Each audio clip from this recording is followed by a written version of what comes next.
So Daniel, welcome to the show. Thanks for your time today. Thanks for being here. Yeah, we finally got it done. Yeah, yeah. So let's start off. Tell us, Daniel Mushrush, tell us a little bit about yourself and where you're at. Yeah. I guess first thing, if people hear me gasp and wheeze and cough, I do have COVID at the moment. So I'll try I to edit some of those apologize. out. I apologize ahead of time for that. But um, I guess above and beyond the immediate, kind of the bigger picture, Mushrush Ranches is a multi-generation ranch. We're in the Flint Hills of Kansas. We're right in the middle of Chase County, if you know where that is. Oh yeah. You're just up the road from the Hoy family. Yeah, we'd be neighbors, really. We'd be neighbors. So we kind of have a multi-pronged story. We've been in the area a long time. In the present, I'm kind of the third generation of the ranch in its current form. How did your family get to the Flint Hills? We walked here after the Civil War. So That's fun. there's a really neat story. There was several brothers, and it's really the whole story is kind of a tale of woe. They showed up on a boat as young boys with their parents and their uncle. They arrived at Ellis Island. They lost the uncle, never to be seen or heard from again. They ended up in Wisconsin, and after being there for a couple years, the parents got sick and died.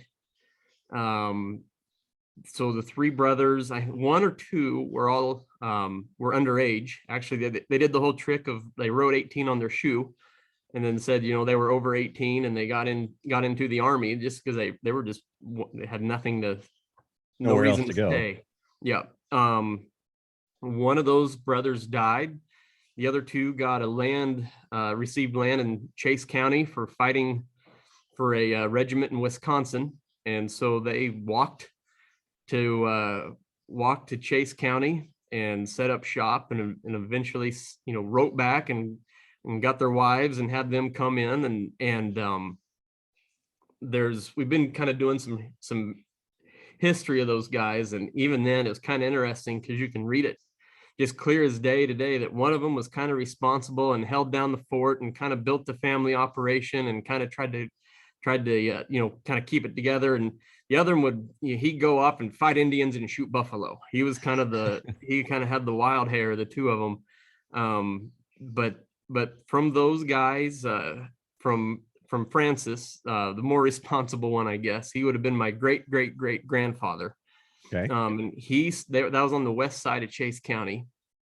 They slowly kind of put that place together, and then in the kind of in the 50s, around that time, my great grandfather, God bless his heart, was a hypochondriac and pretty much sold out and moved to town to die, and lived until he was, I think, 93 or 94 and died in the 90s. And so we kind of got to start over again. And when we restarted there, my grandfather bought kind of some land that was kind of around Elmdale, between Elmdale and Cottonwood Falls. About what year was that? Oh, that'd been in the 50s. He came home from the Korean War then Okay. and started kind of doing this. Okay. I'm just trying to make sure I'm following along here. Yep. So Grandpa came and he actually worked at the bank for years. So he wasn't he had a little bit of ground, but he wasn't full-time ranching at all. If anything, he kind of did he sacrificed working in town so Dad could have a shot at it, and Grandma was really active day to day. Dad came home he graduated K-State in 1980 and came back to the farm, which of course, if anybody knows, That's a great maybe time to about the start worst farming. year. Yeah, about the worst year you probably could have picked if you wanted to graduate from college and come home and start farming and ranching. And so he and Mom came back in 1980 and kind of scrabbled through those times. And then so I had a bunch of us kids, and I guess kind of fast forward to present day now. It's my mom and dad are here, do still daily work. My wife and I are employed full time, and then I have two brothers, Cole and Chris, who are all back. And so no outside help, still very much a family business. No outside money coming in. We're kind of making a go at it in the cattle industry. Um, Good stuff. on the genetic side, everything we do is kind of uh, through the red Angus vein, I guess, if you will. We don't have any row crops. We're kind of diversified in that we have some stockers. We have a commercial bred heifer project. Mainly those two things. They satisfy a couple different needs, I guess, whether it's filling extra grass or being able to buy customer calves or even selling commercial heifers. And then kind of the main component of the business is there's around 750 registered red Angus cows that are split spring and fall. And they kind of keep us pretty busy. We were doing embryo work this morning. We'll be pulling cedars tonight, but that's kind of the good and bad about a 2-season deal like that is it works really well on paper because you're always busy. And in the downside of having 2 herds of any sort of size and only a family operation is you're always busy. Yeah. And so we're kind of working on that at the moment, but that's kind of, that's in a quick and dirty, I guess that's kind of where we're at today, I guess. Okay. So what's your story? How did you get back to the farm? Yeah. Or ranch. I'm sorry. Ranch. Yeah. We're west of the Yeah. Mississippi. I should know better. My story is grew up, went to K-State. I won't hold that against you. I mean, it's we didn't know. I didn't know there was other colleges until I was several years removed. Honestly, it was where I needed to go. And so went up there, had a great time. I can't fight it. I mean, I think I was lucky to be in Manhattan at a really good time. And that even now when I'm removed, longer than I want to admit, 15 years or so now, I guess, I'm starting to look back and the people that I was really good friends with at K-State are starting to make a difference in the industry, starting to see people do things, and maybe even outside of the industry, doing things in other areas. That I was in a really good time to surround myself with a lot of people who forced me to be better, I guess, for lack of a better word. And so that was a great experience. Obviously met my wife there, which was a cherry on top. That's a good deal. Got done with that. Worked briefly at Cargill. I went into the cattle buying program. One of the many benefits that I picked up at K-State was I got fluent in Spanish. And so cattle buying kind of got sidetracked to operations in Dodge City. And if you want to get right down to it, I prefer to keep them alive than kill them. I mean, I know that's where they all end up, but that's just not where I wanted to be. I'm with you. I'm with you on that. I would much rather see them alive, fat, and happy in the pasture. Yeah, it wasn't where I wanted to be. That being said, I wasn't quite ready to come home yet. I was still young, filling my oats. And I went from there I was actually a commodity broker for several years in Amarillo, Texas. And that was really invaluable. That was a really great experience in terms of not only now marketing risk, doing some different things on the ranch, but just how to think about agriculture as industry, how to, real money decisions, marginal decisions, lots of concepts flying at you 100 different ways, and some things that I still kind of live and die on that might frustrate even some people at some point, but that was a good experience. We had a kid while we were there. Our firstborn, Sadie, was born in Texas, and at that point that was time to come home. We liked Amarillo, but it wasn't where we wanted to raise a family. And so we moved back about 12 years ago, I guess. And we had 3 more kids after that, and we've been building the cow herd, and we haven't looked back. So that's kind of my background, I guess, is Yeah, not a lot. You know, just kind of grew up in the Flint Hills. I guess hopefully, like in any sort of ranching deal, I guess hopefully enough white collar work that I'm smart enough not to go broke, but enough blue collar experience that I'm not don't have a silver spoon in my mouth and I can go out there and get dirty and make it happen. That's a fun balance, isn't it? It actually is. It's actually one I kind of enjoy. But that's yeah, that's where we're at, I guess. So let's talk about ranching in the Flint Hills a little bit. I mean, most of what I think of when I hear ranching in the Flint Hills is burn it burn it about the 10th to 15th of April, turn out 7 to 10 days later, double stock with yearlings for 90 to 100 days, and then get them out of there and go to Florida. How are you different? I'm about different in all of that, actually.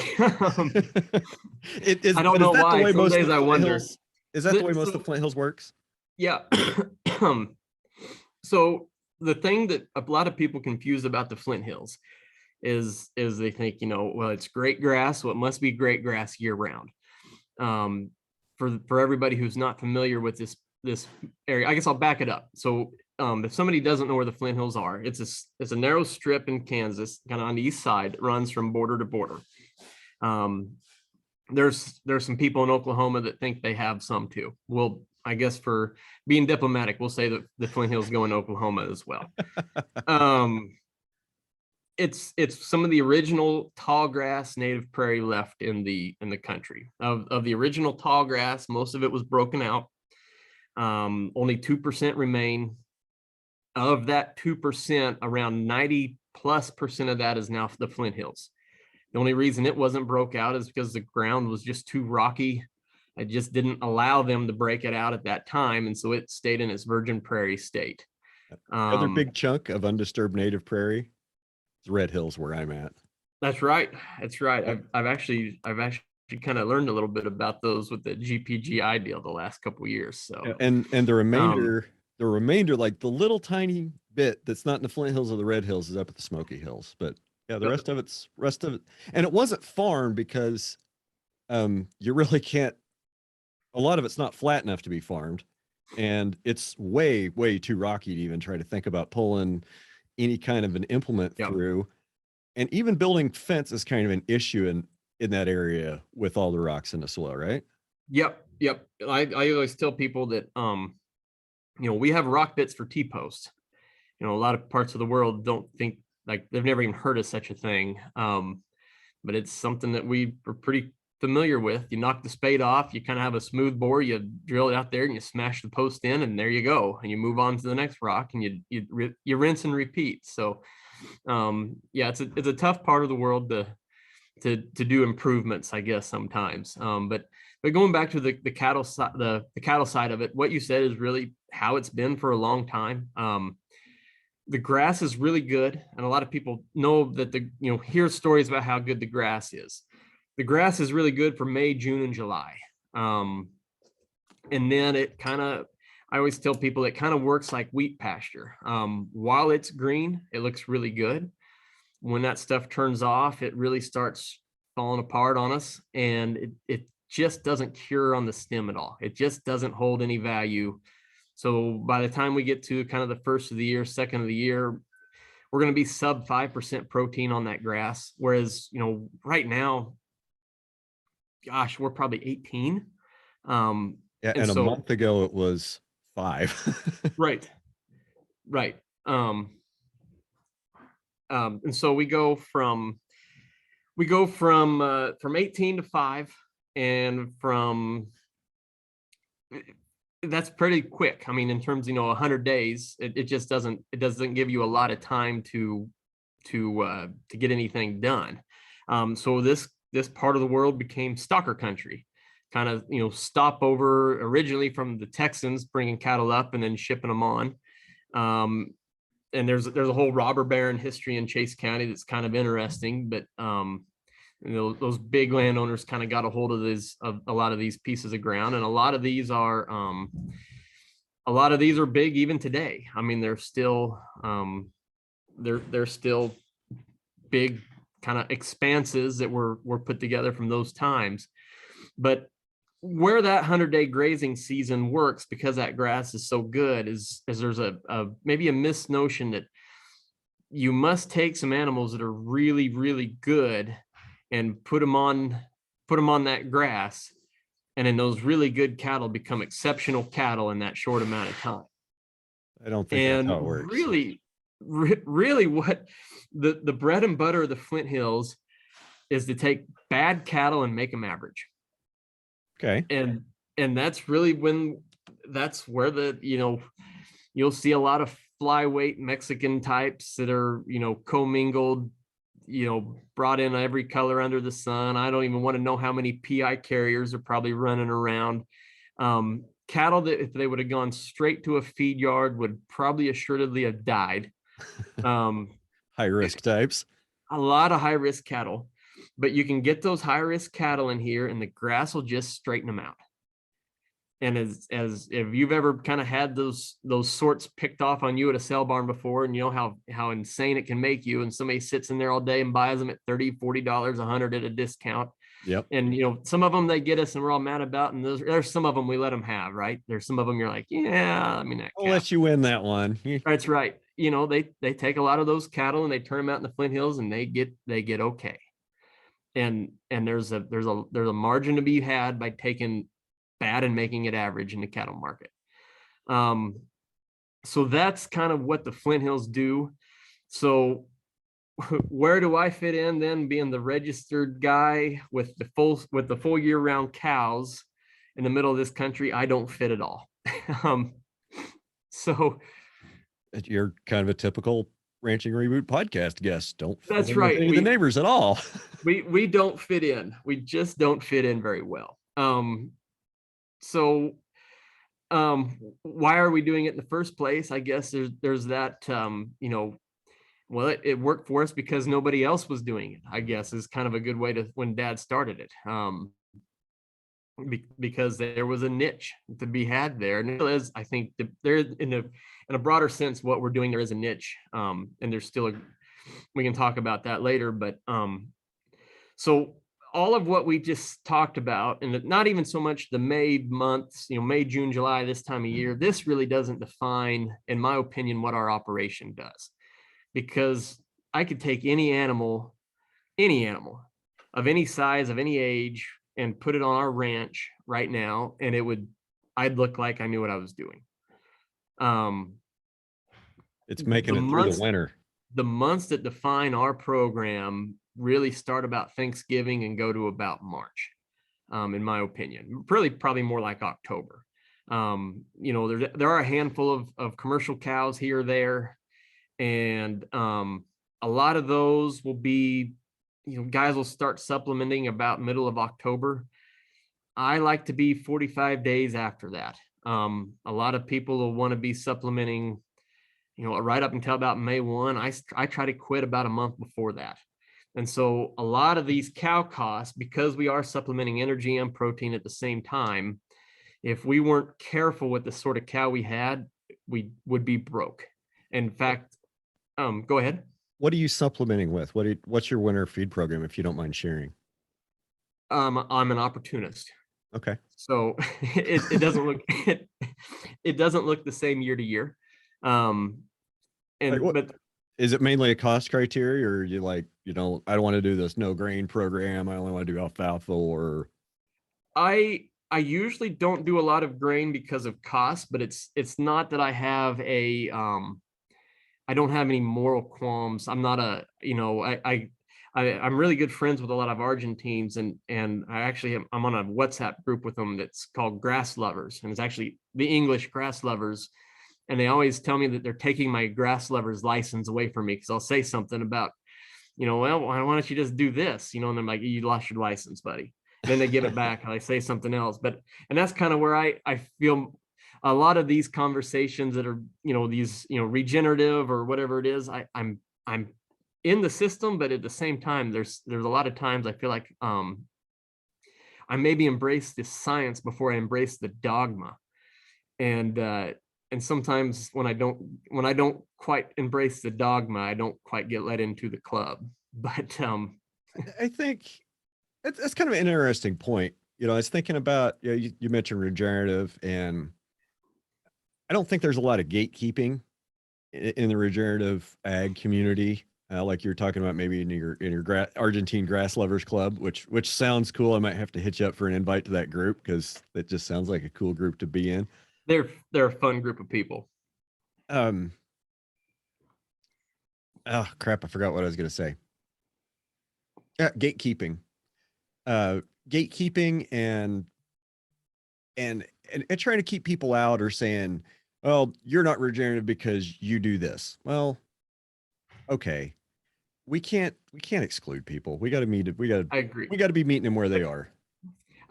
My worry about what I see, and like I said, I'm still I guess a practicing member, I guess, but what I get tripped up with and I get worried about is sometimes there's so much fervor for what we're doing, that in absence of actual hard data, we will kind of sub out, like I said, dogma.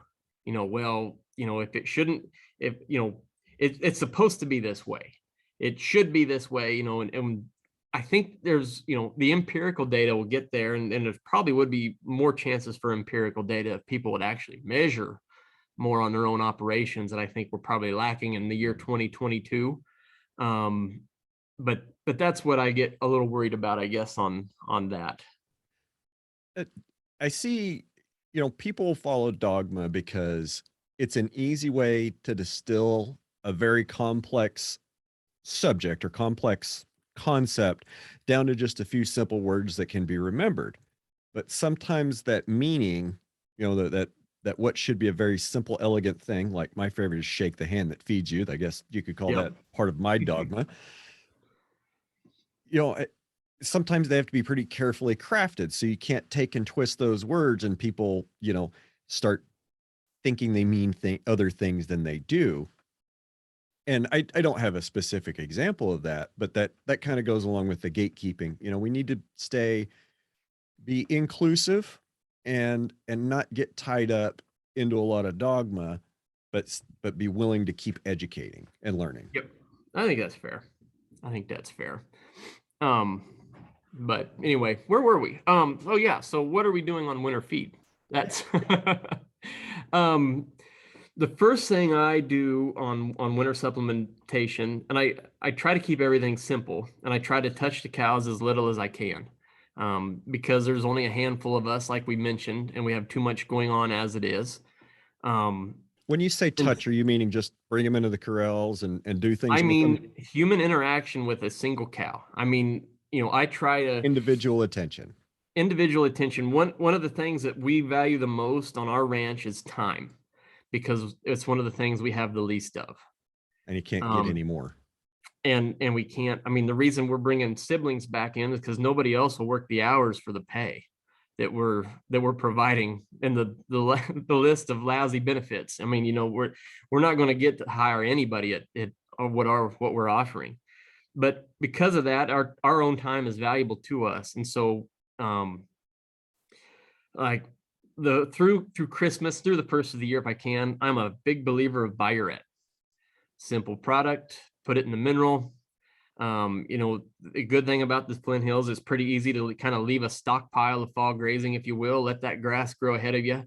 One of the best things I like to do is get on the grass late, and then that grass I'm already behind it. And so I'm chasing it all year. It grows ahead of me, gets rank. Well, then I put the buy your et out, we eat it back down. Pretty simple. That works until we're short on energy. About the first of the year, we run out of energy. And then we'll have to go to hay. Like I'll put up a little hay this year because I'm scared to death on what the costs are going to be. Oh, aren't we all? Yeah. A couple years ago, we had a real weird event here, and none of the corn plants pollinated. It just got really hot and dry the week they did, and so there was a bunch of standing corn plants. So I put up 3 or 4 years of corn silage that year, and it was cornless silage. But that's why I say I'm a bit of an opportunist. I mean, whatever the deal is at the time, that's what I'll feed, I guess. I don't know where to hide this year. That's my worry. The other thing we're doing that's maybe uh, makes people scratch their heads, but it's working really well. 3 years ago, we started transitioning a bunch of bottomland ground back into perennial forage. Okay. Like This is right that on had Highway been 50. that was Go farmed ahead. and that was farmed This and was farmed out. Yeah, this was farmed for years and years. And if anybody's curious, it's right on Highway 50 if they've driven by. So the good and bad is if this blew up in our face, everybody was going to know. Now that I'd make the argument that it is successful, anybody can drive by and see it for themselves because it's 400 acres right on one of the most traveled roads in the state of Kansas, just right there. Next time I go up 50, I'll blow the Clements turn and I'll come up there because it's just a few more miles. They'd be like, yeah, it'd be just right up the way. And so why cool season? We get that question a lot, like on the regenerative side or some of the carbon capture side of things we're doing. Why not Eastern Gamma or some of those deep rooted natives? You know, Because you I've already have got plenty of deep rooted I've natives. You don't have cool season protein. that's exactly why is we rent and own around 15,000 acres of native acres currently. And with the addition of this, I think I'm up to like 600 of cool season. So I still don't have enough. But with it, what is on it is I'll do in the fall. It's always wet cows, young fall bred cows. It's the only way a fall cow will work here. But it really made a cool thing. We've always had a fall herd, but why did we have it? It was because our customers demanded an 18-month-old bull. It was a customer service issue. And that's a lot of the things that we do when we look at a business decision. Being in the registered business, in a way, we're direct to consumer. A customer told me that a couple of years ago, and it really, I never thought of it that way. And I he want did to a hear lot this. of I can't. he does kind of what you're doing. He sells beef. He actually has a bunch of pastured eggs. He does a lot of the shake the hand that feeds you, which I think is awesome. He was really involved in that. He buys his bulls from us. And I told him I had a couple questions about it, how he was handling that and how he dealt with, just learning about his business. And he said, well, you're already in it. And I said, well, what do you mean? He said, well, you're direct to consumer. He said, your consumer is the guy who's buying your bulls. You're direct consumer, and you've been in direct to consumer ag for longer than anybody. And Okay. it's really been it's a good thought exercise, I guess, when he told me that and how you think about that. But it kind of helped connect some dots. And one of them was we always had a fall herd in the Flint Hills, which was on paper stupid. You had more feed costs. Obviously the calves, you'd put a bunch of feed into them and you'd wean 400-pound calves off of 900-pound cows at the end of the year because everybody was just in bad shape and treatments and everything. It was a square peg in a round hole. But we did it because the customer demanded an 18-month-old bull. A lot of our bulls, sorry about that. A lot of our bulls go to hard parts of the country, and it's because of the genetics and the delivery. But it's not uncommon for bulls to go to New Mexico where it's 100 acres to a pair, 5 or 6 cows a section type stuff. Is that what you're calling harder country, like New Mexico, Mountain West? Yeah, there's a combination. There's that. There's kind of the Cap Rock up in there, and then I also put into that category, and our bulls go there a lot of times. Is that Central and South Missouri where the Kentucky 31 just hotter than a pistol, and and yeah, it has some times that it's good, but nobody I don't think is going to say that South Central Missouri in August on hot Kentucky 31 is a very good place to be a cow. There.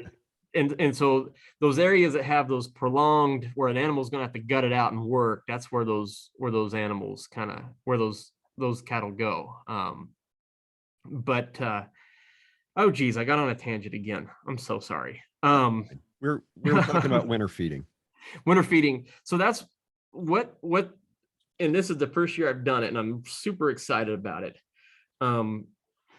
we have enough fescue now in the production that I have a set of fall cows that I've been able to, they went on to fescue as stockpile on November 1. They went all the way around till a little bit after Valentine's Day, and I ran out of stockpile just because I don't have enough. At that point, we did have to feed them kind of hay and a little bit of distillers, which was not fun by the end of it. But then we were able to kind of early turn out because we didn't burn, because we didn't need the gain. And so we turned out and then kind of went back into a supplementing protein. But those cattle got a little thin in April, May, but that was okay. It started raining again. And I have not weaned those calves yet. And I won't wean them until kind of the middle of July. And so what we used to do was we would have those fall cows would get just obesely fat when they went to this Flint Hills grass dry. Why did we put them out on the grass? It was still the cheapest place that we could put the cow. We couldn't put her out there and feed her anything less. I mean, it was, we could have probably put her in a better body condition by feeding her in a dry lot, but it would cost more money. And so she went out and just got pig fat. My hope is we can transfer a little bit of that onto the calf. If we can keep 300 pounds off the cow, but put 200 pounds of it back into the calf, wean July, we'll actually just leave those calves in those pastures, pull those cows back to their calving pastures. And I'm going to have a bunch of fall calves that'll be 13 months old before I ever have to put a bite of feed into them. Yeah. Yeah. And especially, the heifers are good for me because it's just it's the old Bert Teichert trick of cheap heifer development. Just do them for as cheap as you can, run them all through the system, see how it falls. And we've done that for a lot of years, and I'm a big believer in that. And so it fits that model really well. The bulls, we're going to be able to, I think, build a pretty good product just because those bulls have just been out on native, right now they kind of have their own creep feeder and babysitter built into one, I guess, with mom, because they're, they don't need that milk at this point. But it kind of goes back to where could I do it cheaper and get a better return? I mean, they're on grass. I mean, I can't do it for less than what I'm doing it. And then I'll leave them on there, and then we won't start feeding them until, kind of later into the winter months, and kind of get them kind of sale ready. But they'll just be better, they'll be harder boned. They'll be just more developed. The rumen will be more developed. They'll just be a better product. And that'll make us look better, one, on selling the bulls, and two, we won't have as many problems. And so I'm pretty excited about that. So that's what we do on the feed. We do also have a grow yard that we have that we'll still take some yearlings in, and they just kind of get the old 33 meg, 30 meg, standard Flint Hills, 2 pounds of distiller and the absolute cheapest junk hay you can find, and everything gains a quarter of a pound a day if they can possibly eat enough of it. We do a little bit of that ourselves too, just because of where we're at. I can't I'm still stubborn as anybody, I guess, in the Flint Hills. Is we're going to have yearlings because we live here. Why not? I mean, we just can't help it. Every time I go to the Flint Hills, I hear a story from the Hoys or one of their other friends that I just kind of go, okay, so that's how y'all do it over here. It's not how we do it at home. This community is a tough nut to crack. I love it. It's full of quirky people and characters, and it has been forever. And it's to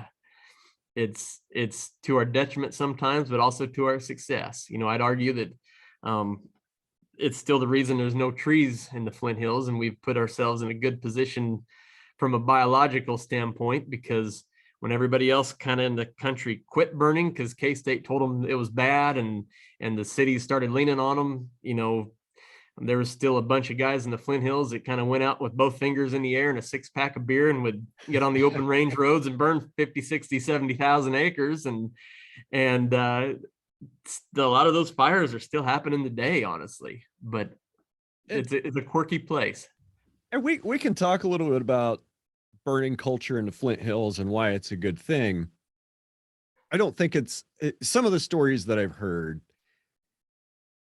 I can definitely believe that they happen over there, right?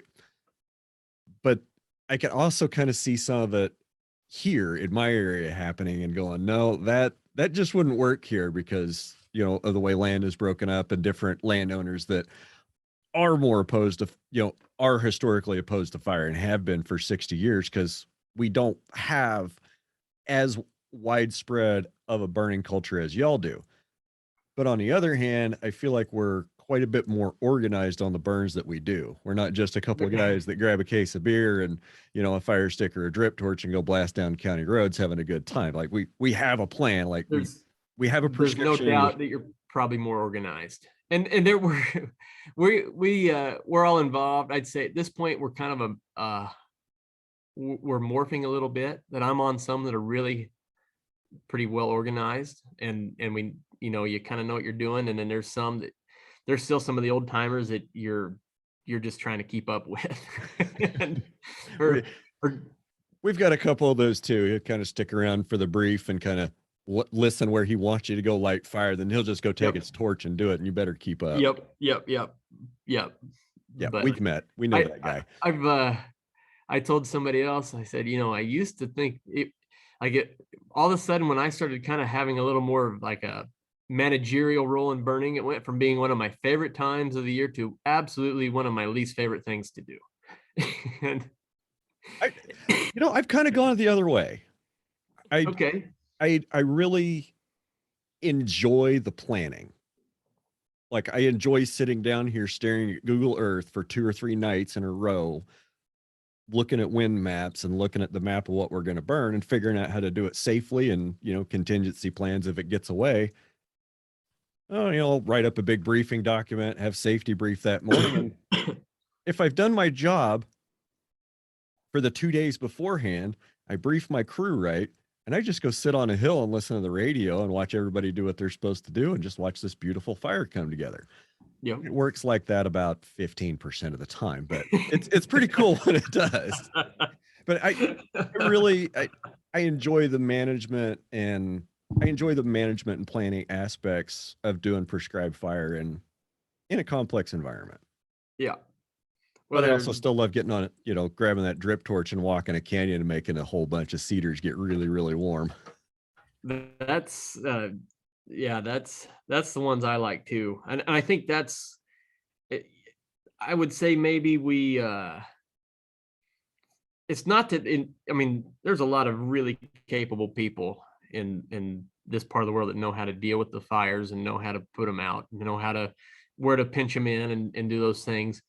And that might be to our detriment at times, that, because you kind of get to where you're wanting to be, and you're like, what would really help carry that fire? A 20-mile-an-hour wind. And so, you start kind of pushing it, this would burn at that humidity, but, it would really make that thing crackle and sizzle if it was really low,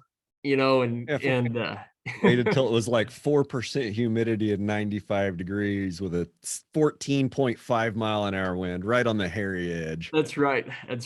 Yeah. And those are days that get interesting and have a tendency to get long. Yeah. Those are and we still, and I would argue this is the right thing, and we're blessed to have the opportunity. To me, a safe fire is a big fire. The longer you string the lines, the fewer interactions you need to have with it. You keep the people out of it, just and it gets it over with. And so, we're still, there's several that we're doing that are, 10 to 15 mile long lights. And those get it over with, I guess, but they make for tense moments. And like I was saying, we tend to do things differently here. We'll go out and prep it, mow a fire guard, sometimes, make a bare dirt strip, blade, whatever we need to do around just the area we want to burn. And that's all we put fire on. When you do that, you start, in the downwind corner on a downwind side and do a ring fire, light your backfire, then come up the flanks and do the head. And it's always my goal, no matter how many miles of fire line we have to do. It is always my goal. I want to have the thing circled in by about 2:00. Because at 2:00, you still have fairly good weather. Your weather, like your fire weather tradition on a typical burn day from 2 to, 4 or 5 o'clock, that's your high danger. So if you get your circle closed up at 2, if that's your goal to get it closed up as soon as possible, that lets you knock units off the line to go start doing your patrols, your downwind and your flank patrols before your peak danger hour, when you have the lowest humidity of the day and the highest temperature of the day, which is going to occur sometime between 4 and 6, depending on what time of year. And usually you make it to that point where you feel the warmth just knock out of the day. Yep. And the wind turn cool. As soon as you feel that on a fire line, I'll make one more lap. And if it hasn't escaped, I'll send everybody home. Yeah. Because at that point you're done, because the humidity's coming up, temperature's going down, your fire danger's dropping rapidly. What's the typical size of a fire out there? Oh gosh. I mean, you're saying like 15, 20,000 acres. And we very, very rarely will we do something that big. That's a once every 3 or 4 years. We'll do a lot of them. We'll do several in the 5,000 range. A lot of them are more in the 2,000-3,000 range, just because it's. Okay. But they're good manageable ones. That's what's a lot of people like. We've talked to like EPA or KDHE types, and KDHE gets it pretty good, and EPA will if you talk to them. But like 80 acres, and they want you to burn an 80 and then like a 160, and like those are awful.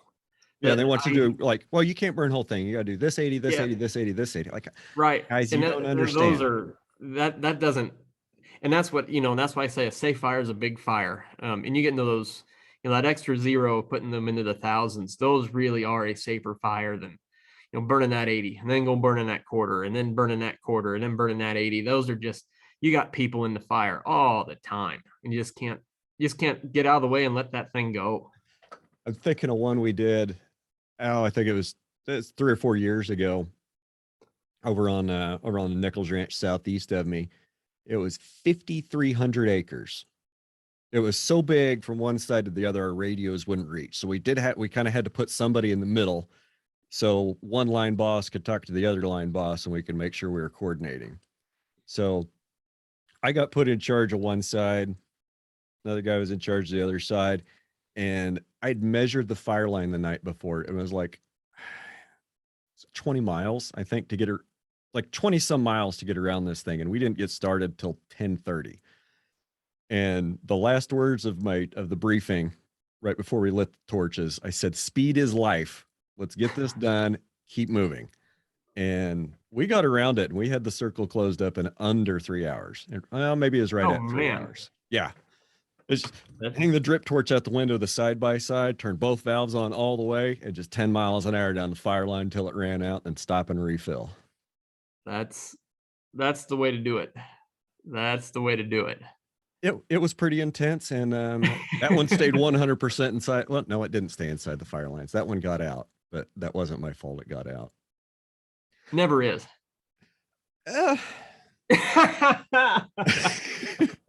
I've taken the blame for a couple. Like I'll own. Yeah. There's 2 of them that I'll own. That was just a failure of planning on my part, or failure of vision, or failure of preparation. So there's a couple you got to own. There's some that really nobody could have seen happening, and sometimes you'll have one get away from it when you got all the units there and everything's going right, and a rabbit runs, or we had that. We had one of those goes behind you. We had a dirt devil fly through one, or a the windstorm deal, fire devil, I guess, at that point. And as my brother was on the front, and I was driving, I don't know, second or third truck, and we were getting it beat down pretty good, and that thing blew through there, and my brother looked back at it and goes, "Neat," with his word. And you see that big old flame, that big old tower of fire blow through that deal, and then it went into the grass and it kept going. It's like, oh. I had one of those happen on me a couple of years ago. We were up by my buddy's resort lake that he owns. There's a bunch of there's like 60 houses around this resort lake, and we're burning the part of the property that was just right west of it. Of course, we're doing it with a west wind because there wasn't any wind we could really do it with. And we were just lighting up the last, I think, 400 acre unit that was all kind of connected. And the wind switched a little bit, and we had one of those fire and smoke tornadoes come up. and it passed right to the north of where we're all sitting there eating pizza, and was headed right for the resort lake with 60 Yeah, houses and all this tall grass around it. We're all good going, times, oh no. But it good times. dropped the fire, and by the time it got over there, it was just smoke and ash, and went whipping right across. But yeah, I've seen those, and I it's kind of strange because you see them fairly often. Like I'll see a couple a year. I mean, Yeah, not every time you go on a burn, but I mean it's fairly often. yeah. But getting that on camera, getting a picture or video of that is just almost impossible. I think is when you see them, you just stare like that. My brother just, he he knew it wasn't a good thing, but just stared at it because it's just so crazy and loud and bizarre, and big old funnel full of fire moving that 50-foot fast. You funnel just kind of cloud look at full it, of fire cruising yeah, and past. you kind of look at it and go, "Wow, look at that!" Glad And that's then not heading my way. yeah, and then it can weigh waste to a or lay waste to a lot of work you just got done doing in a hurry. So while we're talking about burning, now this isn't my viewpoint, okay? Because like I said, I'm not there. This is just what I've heard, is that the burning program you guys have had in the Flint Hills, and I say you guys, not a personal attack at all, for so many years of burning kind of in that same basic time frame at kind of the middle of April, turning out double stock and yearlings. Is that shifting away from the native forage to a different forage composition, or is that allowing some invasive species to express themselves that aren't vulnerable to fire at that time? I think the answer is yes. Um, and here's where this is where this thing gets a little hard. Why are they burning in April? Well, it's because what we talked about. Everybody's stalkers, That's what you do in the and Flint Hills. and that's what you do. So it wasn't a problem, and I don't know, in terms of a native base, I don't think it really got into like the four main grasses, for example. I don't think it really hurt them much. I think they're all fine. Obviously, the big worries in the room are Sericea lespedeza, um, which we can't kill with fire, and that freaks out anybody in the Flint Hills. The one that's going to be bigger than that, that's all of a sudden starting to show up, is Old World Blue Stem. And Old World Blue Stems are a mess to have here in the What are you Flint talking about? Hills. That's my favorite grass. Yeah. Well, and Sericea lespedeza is the favorite legume in a lot of places in Missouri too. Yeah. But one man's trash is another man's treasure, right? I was kidding about Old World Blue. I know, but there's still places that you can buy the seed at the hardware store and go put it in. I mean, it's still but I wish the those, state technical committee would just ban it. I do too. Yeah, I do too. Um, there's a lot of things I wish we could do there, but so it is a problem.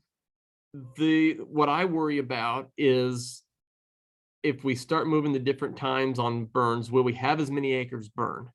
Because if you look at it, we're still in a deficit, even as much acres as we burn in the Flint Hills. If you look at it in actual terms of like brush woody encroachment, we're still losing the battle, and there's still enough acres that aren't getting burnt enough.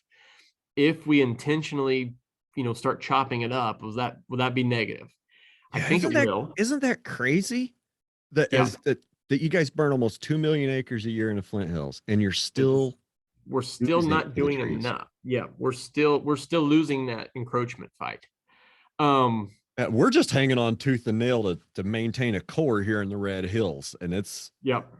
Well, I think what we look at is when you actually look at those data points, we look good, but if you look at it like on a if you just like a snapshot of it, you look, oh, the Flint Hills are pretty good. But if you look at it marginally, where we're at, we're just 30 years behind Manhattan or any other place. We're losing it at the same. We're just on a different point of that curve, and we're waiting to explode. But the path is pretty well defined where we're at now if nothing changes.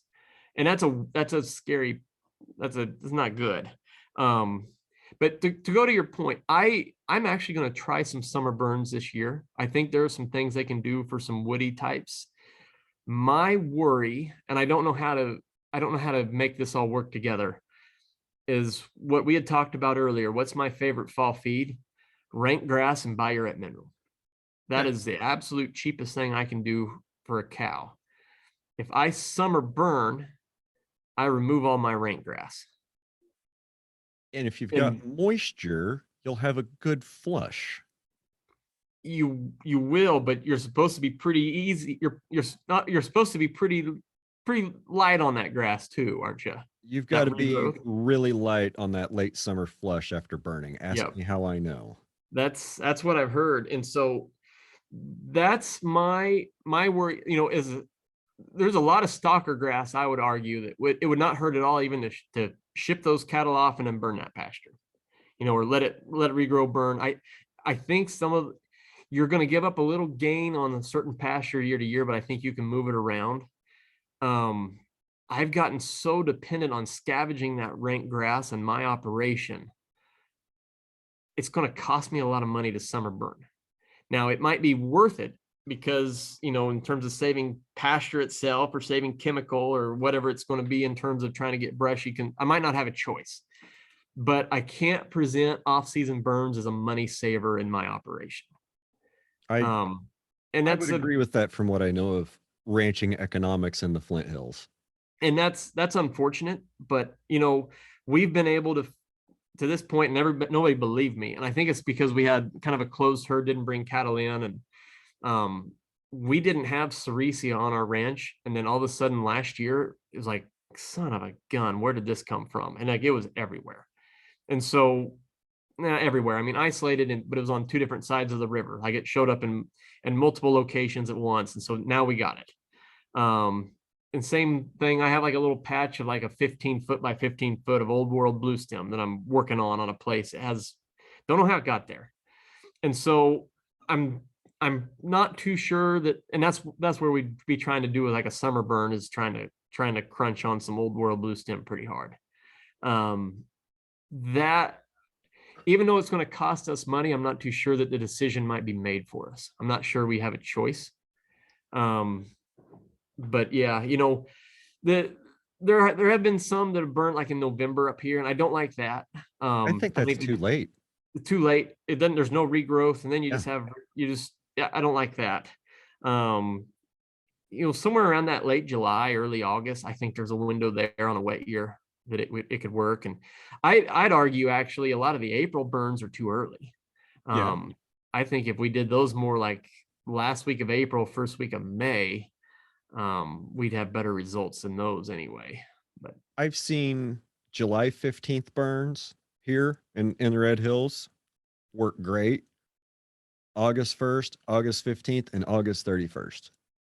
Like we've covered that 45-day window here, and I think that if we had moisture, there'd be guys that'd be willing to push, push into August and maybe even a little bit to September.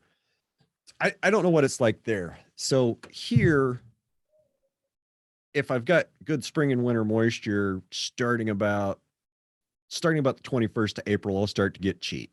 Like I'll start to get some of my lower C3s coming up. And that's a good, that's a good high protein grass, or at least it is for me. And about now, when the wheat starts to turn, all my cool season grass is shut off, but I've had warm season grass for 2 weeks. In another 2 weeks, it's really going to be kicking ass, especially if we get some more rain. And I'll get almost all my grass production before July 15th. Now, the question, and then from like the end of July, then everything goes into phase 3 and we're kind of coasting, and we kind of fall into this nutritional pit where all my warm season grasses are curing. I don't have any cool season because it's too hot. There's no forbs because it's too hot. But then we're waiting for that fall green up, that fall flush of cool season grass. And I've seen years where we've had a warm and wet enough winter where I could carry good, cool season grass all year, all the way through the winter. That's okay. That's maybe like 1 out of 7. So I'm not ever going to bank on that happening again. And kind of like we talked about earlier, grazing management, a big part to grazing management is not just figuring out how you're going to graze this year. It's how do I get back to here with this number of livestock? how do I manage my forage budget successfully through the year? You can't plan your you plan your winter grazing now, right? Like I start planning my winter grazing now.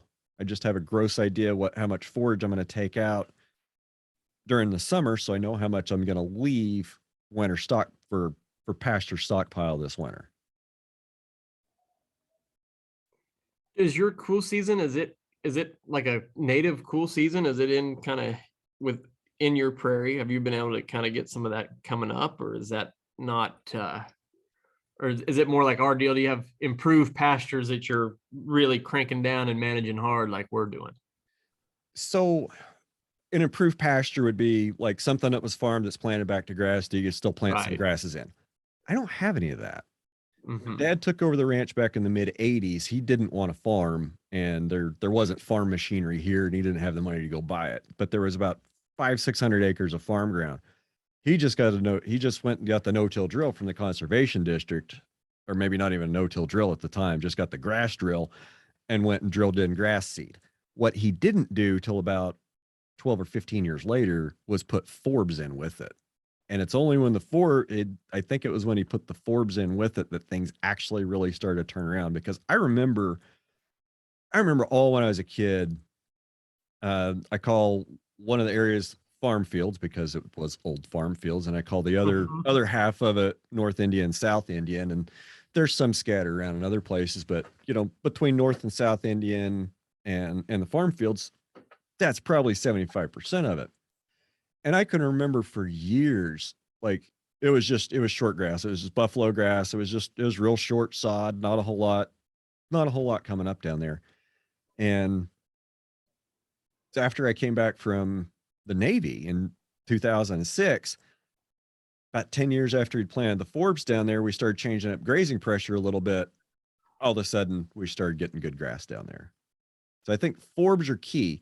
But I guess to go back and answer your question, no, I don't have any improved grass. Everything I have is native. I mean, so something I've said several times is, yeah, there's native range, and there's a lot of it in the world. And we talked about how little of it there is, and let's tweak that terminology a little bit, okay?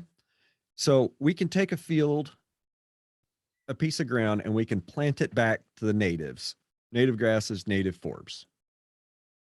And we can call that native range, right? We can all agree on that. But I've started using another term, old growth grassland. And the old growth grassland is the stuff that's never been plowed. I know you've got a bunch of it because you can't plow it. You can't plow something that's 85% rocks. And I've got a bunch of it because you can't plow something that's on a 30-degree slope. So the old growth grasslands. And do we know what? I'm sure there's some species in there that weren't here. Some of the bromes, fine. They're not taking over the world. They're not taking over the world, and they're just a nice bump for cool season protein. Old world blue stem, I agree, is a bad problem. I've got a little bit more than a 12 by 12 patch. I'm thinking a lot of people are about to too. I think it's more pervasive. I think as soon as people learn how to ID it, they're going to find out they all have a bigger problem than what they thought. Yeah, it's kind of like Sericea. Once you see it, you see it, and you see it everywhere. Yeah, And it's like you freak out. At the old world, man, that's a tough one to crack. I've been down the chemical road with it. Okay. I've tried Arsenal. I've tried Roundup. Both of them work. If you just want to nuke it and kill it, and you can keep spraying it and you can keep killing it, and it'll be bare. But you won't have old world blue stem. You stop spraying it, and it'll come back. Like that's been my experience almost exclusively. Is you could spray it, but it's just going to come back. Graze it hard. We grazed it at 200,000 pound stock density for one day. Didn't hurt it. We grazed it. I put cows on it at 100,000 pounds stock density on a day when we had 2 inches of rain. It didn't hurt it. Really? I'd have thought that might have got those crowns there high enough. It breaks them up, but it doesn't kill it. It just keeps spreading. Now, the high ultra, like the high with the rain, that also grew a lot of big blue stem in that area. A lot of disturbance hadn't grown big blue stem, but it's 2 years later, it's back to being choked out by old world. So I don't know. It's enough. There's enough of it in the world that you'll never keep it off your ranch. I just, I'll never keep it off mine. Like it's all up and down the road ditches because the county plants it. And there's a lot of old world blue stem hay that was transported around that put seed load up and down the ditches. It was a very popular thing to plant for erosion control in the 80s and 90s. You know, a lot of guys planted it for erosion control in 80s and 90s. Well, that's great. It held those slopes, and now it's going to hold down the rest of the pasture just as well. I have a hard time thinking about trying to spray it to kill it, but I haven't found anything else that's effective control. And I think we can kind of agree, cattle really don't like to eat it, and when they do eat it, they kind of don't really do very good on it. Yeah. But on the other hand, maybe as it does become more of a component in the pasture, our cows will get more adapted to eat it, and we'll learn how to eat it and use it. That's my hope. Because so anecdotally, my cows, I want to say my cows, just for clarity, there's some, I got about 30 from Josh and Gwen about a year and a half ago, a bunch of their red ones. I bought a pile at a Woodward sale barn, and I bought another pot load out of Lampasas, Texas sale barn. So put together sale barn cows and some kind of nice ones from Josh. They don't know how to eat it. They'd walk right by it. Okay, fine. You know, not everybody likes pizza either. I moved them last year. I moved them back across the road, put them in another part of the ranch, and I brought in some customer cattle down on that south end where I do have the old world blue stem pride. So the first customer's cows last summer, they just walked right by the old world. They didn't look at it. Okay, fine. Not everybody likes pizza. Moved them out because they were a fall calving operation. Took about 3 months off, and I brought in another bunch of dry cows that start calving 1st of March. And they came off a ranch about an hour south of me down in Oklahoma. And he's got pastures like that are literally 100% old world blue stem that these cows have been in. And some of these cows he's had for 4 or 5 years. Guess what they know how to eat? They like pizza. They eat old world blue stem, and they eat it down. Like they eat it pretty hard. So I'm going to play with them a little bit this year. Might smash them into a spot without old world and see how they do with it, because they're eating it better than the last group of cows we tried it with. So maybe we can get our cows trained to eat it. Maybe not. That's the direction I'm going to go with old world. Yep. I guess I'm still more scorched earth. I'm going to try to get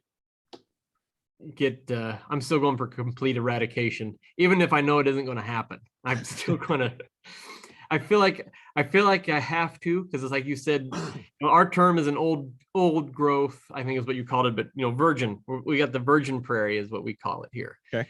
And I guess I always look at it as I owe it to the prairie to at least try to keep some of these things beat back a little bit. But and that's why we'd be looking at, I was reading some work, I think maybe Casey Olson did a couple things like consecutive summer burns, like 2 or 3 consecutive fairly high intensity summer burns, if you can get a high intensity summer burn, but trying to damage those crowns that way. And what's he calling a high intensity summer burn?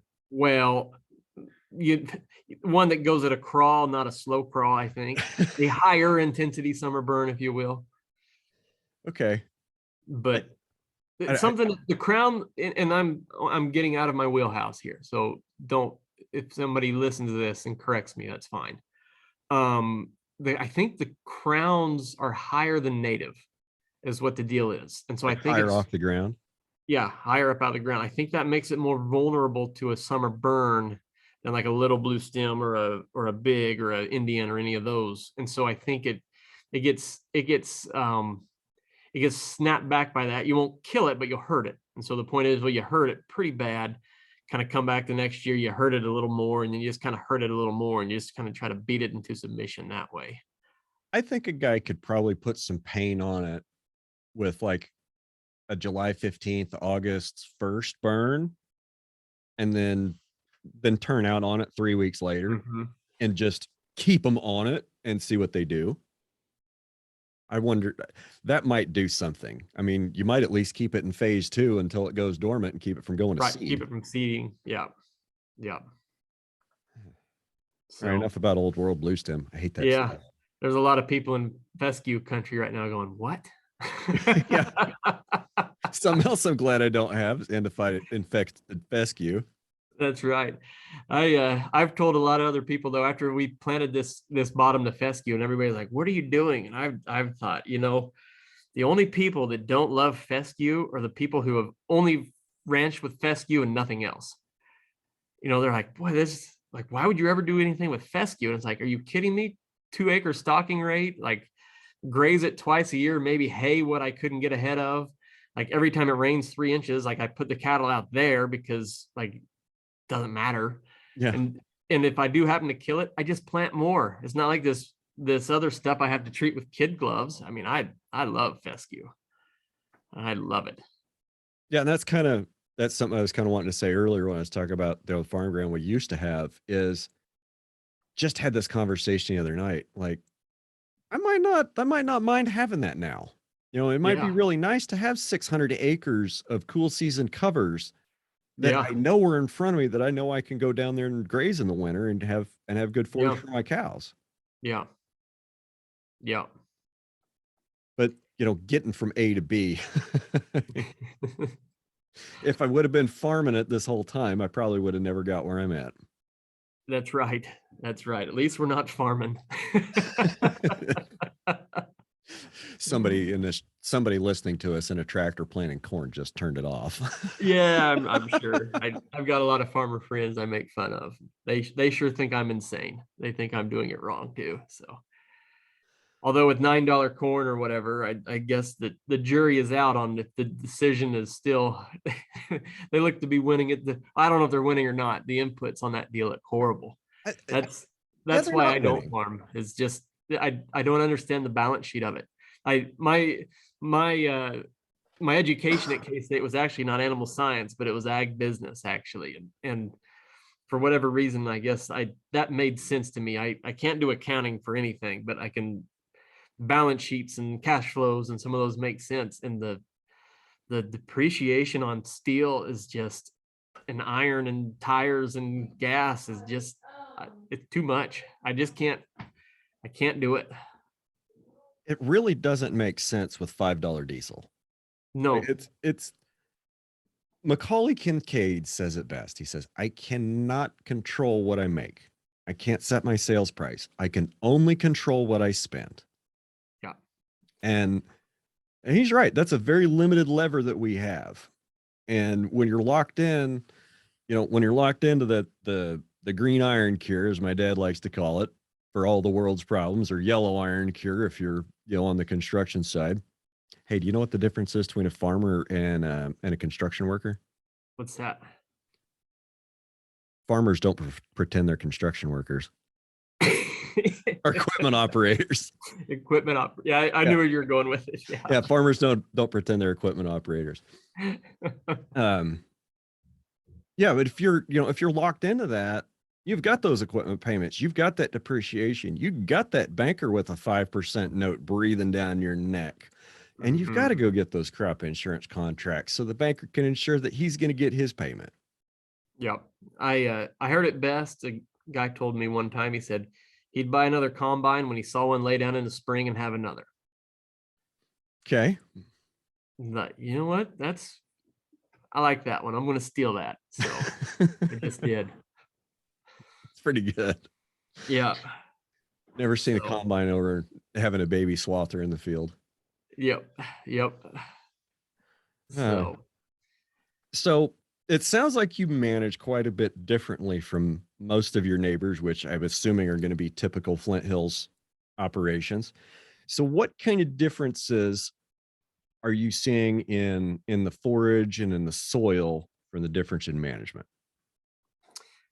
I can't speak to their soils and some of those things because we're not I don't measure theirs. And so, and that's where I get, it goes back to my worry about dogmas and stuff. I mean, am I doing better than them? I don't know. I don't have proof of that. Right. Um, am I improving my own system doing what I'm doing? Yes, I am. I can, I've got the year on year soil samples, the forages that we're able to build. And one thing I really lean into is technology on all these things. Our ability and data management. I'm comfortable with data management, I think, because of the cow side of things, when we're doing, birth weight and weaning weight and yearling weight and ultrasound and DNA and all these other observations on a cow. It's pretty easy to make those leaps from the animal side and make those into the land side. And so I think it usually goes slower than what people think. And I think that's maybe oversold at the seed sales level, cover crop seed sales level sometimes, and some of the management. But we've increased in about the last 10 years. I think we're up about 3% organic matter on some of those places we're really looking at, which is pretty good. I'd argue. The 3% one an I'm improvement. Yeah, and that's like I said, I'm pretty happy with that. We actually just did our first Haney tests, which I'm kind of it's kind of like a balance sheet, I guess. So all I can say is on year one, we were better off than where I thought we would be, but I can't give you any sort of tracks year over year because it's Just a just a baseline. snapshot in time.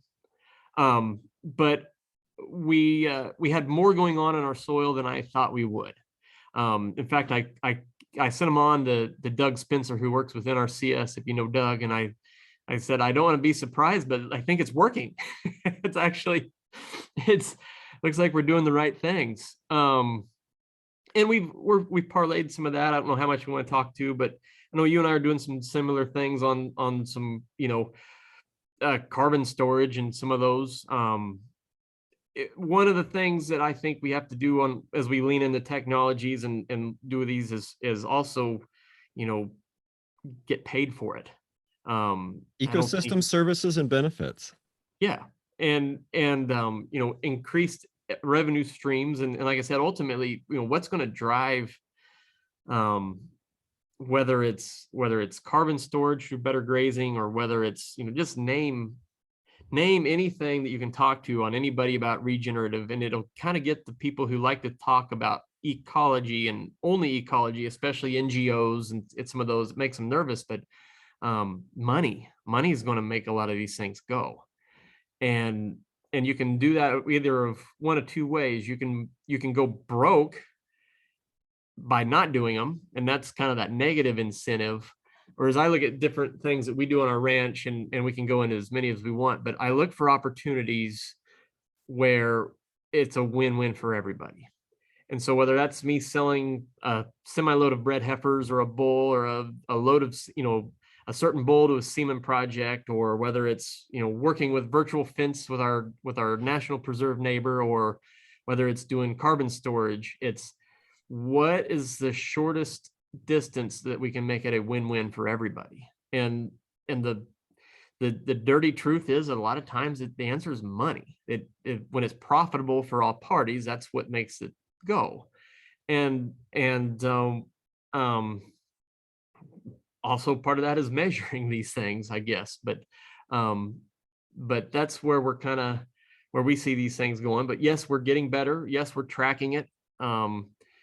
Yes, we'll have a better idea in the future. Yes, it takes longer than I think maybe what it's sold to a lot of people. I do wonder, as I've been looking into some of these things, I think I'm probably even moving 3% in 10 years. So I've done some things that are probably considered sacrilegious at times, like this spring. We had a rye cover crop, and I had two decisions. I could have plowed that into the ground and really had really good soil going into summer, or I could have also silage cut it and put it in a bag because I'm scared to death of where feed costs are going to be this fall. And I bagged it. I did. I look at these things as, good soil's a bank, and you put that money in, you put those reserves into that, and every now and then you're going to have a time you got to make a withdrawal.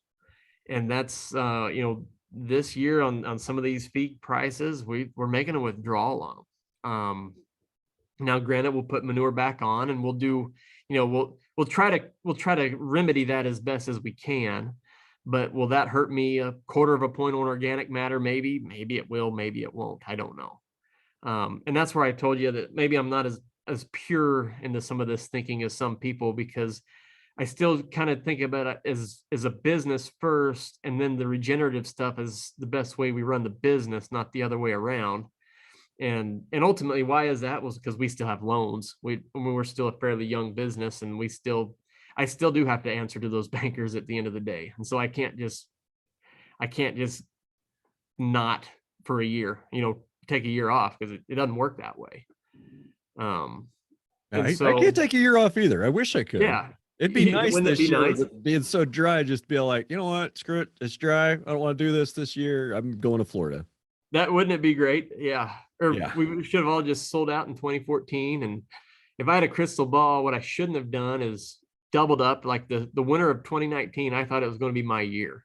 And I mean, we loaded up. We had the right feed, and we had a lot of cattle. And then COVID happened, and that didn't work out so well, going with a bunch of cattle there. But 2020 wasn't a bad year to raise cows. It was a good rainy year. Yeah, well, it wasn't a good year to have a whole bunch of them on feed, because we had a bunch of cattle on, we had a bunch of stockers on, and then that was when the plant fire happened. Yeah. And I'm also pretty slow to learn. And so when the plant fire happened and it bottomed it out, we put them all on feed. I thought, you know what, you crooks, we're not going to take that. Watch me win. And so we had a bunch of cattle that were supposed to come out like April 15th. And yeah, we probably should have just sold them after the fire and found a place to hide, but we didn't do that. But yeah. Lesson learned. I think that, lesson learned. Lesson is for a fun story now. Yeah, you can't beat the Packers. No, that's you can't. And that's part of,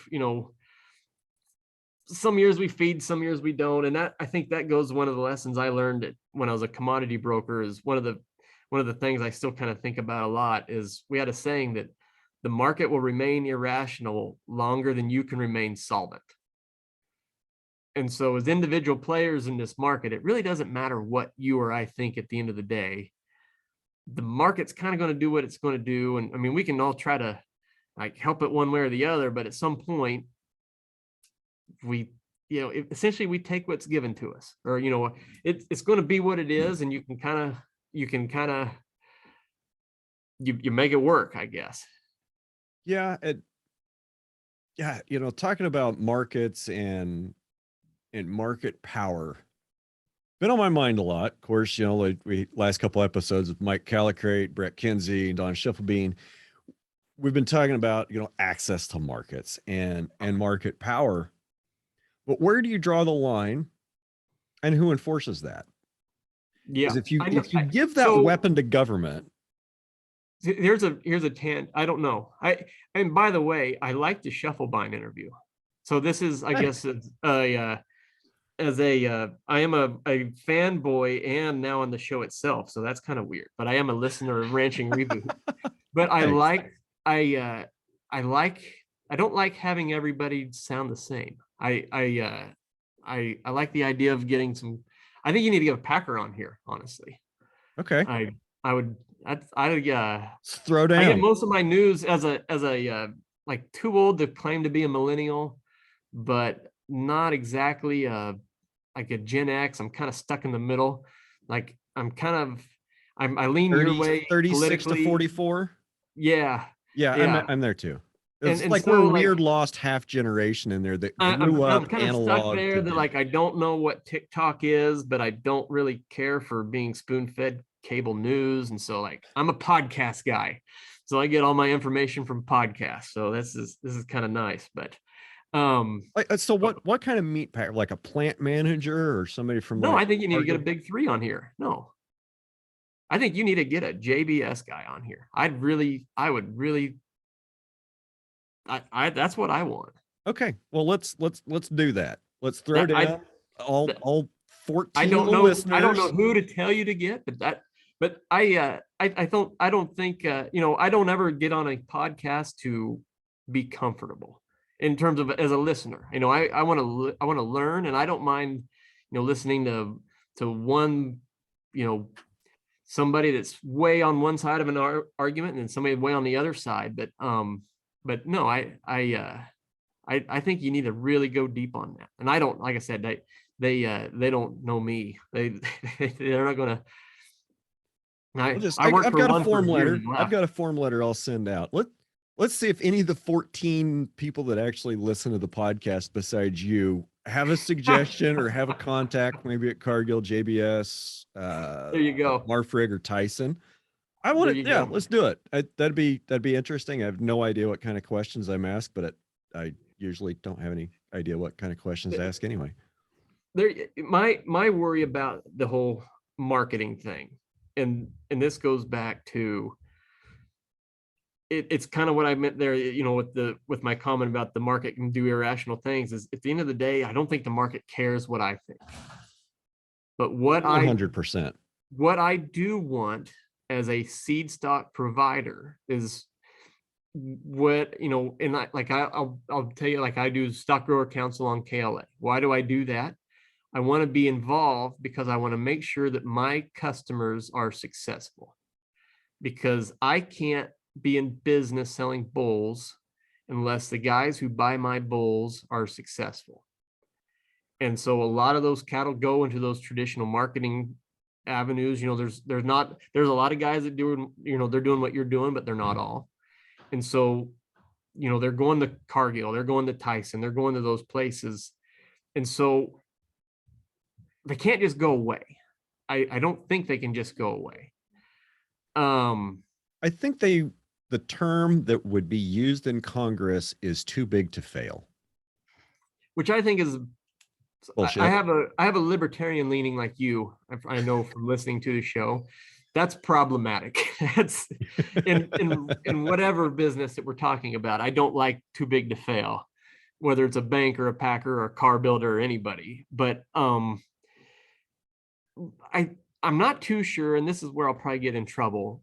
Do we have a packer problem or do we have a feed yard problem? And when I say that is the Packers only one half of that deal. They're taking the deal that is given to them. And when we get a lot of these corporate feeders that are making these deals that are, kind of off, there's the transparency deal, I think it should be fairly low hanging fruit. You'd think. And that's my worry about it is the way I look at it is, it's a free market. You're allowed to take, do what you want with your money. I get that argument. But on the same side of that, you're not allowed to be a market externality either. And I think we're getting to the market sizes on some of these things that, once you're an actual externality on the market, that's where regulation has its place, where you can't just kind of grenade somebody else, not because of it's above and beyond, and it's going to be, where the debates are is not, what is a fair market, what's a free market, and what's an externality. I think there'll be all sorts of fights about this, but you can't just throw your weight around to that extent that you can just crowd it out. Well, evidently you can, and that's the problem. But I'll put it this way: if I had a self-inflicted wound after self-inflicted wound as Mushrush ranches, and there were so few Red Angus bulls for sale, or bulls in general for sale, that every time I had a bad management decision and I killed 20 cows, and so I had 5 less bulls for sale, and then I did something else and I killed more bulls, and every time I did that, the price of bulls just went up and up and up. It wouldn't really send me the market signal that I should be a better cattle manager. Right. And I think that's where the Packers are at, is every time they burn something down, they're rewarded for it. And so why do better? And and I know, they'll say market share and all this, and they really do. I mean, for my brief 1 year working there, I mean, I don't doubt that they work together when they, that's a little strong phrase. They would prefer to steal market share from each other. I guess I'll put it that way. I mean, I don't think there's any sort of, JBS says, well, I'm going to run it down this week and then you do it next week and we're all fine. I think they'd just be fine if they all ran each, all the ones broke and then they were just a sole monopoly. But something still in the market mechanism is obviously broke. And that's my worry is, like I said, is we got to get the right type of cattle rewarded. I think it's maybe a straw man argument that I hear a lot of times that, well, if we go back to sort of a cash market, well, all the cattle will be the price the same. That's not true at the sale barn level. Or, if you get on a video sale, 7 weights still have a huge, $20, $30, $100 in price. And we have technology tools here. And I think through technology is where these cattle will be priced better. But on this issue, I'm tightly held conviction. How's the saying go? Strong convictions loosely held. And that all I know now is I don't like where we're at now. And I think it puts my customers at a disadvantage to sell their calf crops. My 500 head I feed out a year, I'll be honest, I just might quit. And it's to the point that I don't need to do that for pride and I'll just quit. And that's, I think, what they want anyway. And that's fine and dandy, but I still have to have a good market for my customers to sell their calves. And I don't know if that's where we're at now. And unfortunately, yeah, we're probably going to be there in a couple of years because so many cows have been slaughtered because of drought and low margins and everything else. And is that really where we're at as an industry? Is we just wait for a really bad continental drought to come by once a decade and take out so much production that we have a couple good years, and it feels cheap. That doesn't feel like a very sustainable business plan to me. And there has to be a better way. And it seems like where we're at with the drought and cattle cycle, that it should just go up for the next 18 to 24 months. Yeah. Like up, like we might see another 2014 style peak. As long as the geopolitical stuff stays in balance. Well, yeah. But but that brings up another point, like these geopolitical risks, and COVID kind of showed the food shortage. You were a Navy guy, and the examples I've used is actually kind of Navy related, that efficiency sometimes maybe isn't the best answer that we need when food security is involved. And the cheapest way for the Navy to run the carrier groups would be to lash them side by side. You just dock 2 aircraft carriers together, that'd save the taxpayer billions of dollars a year. That'd be a cheap way to run aircraft carriers. But we spread them all over. Why? Because there's some redundancies. You don't want them all in one place because bad things can happen.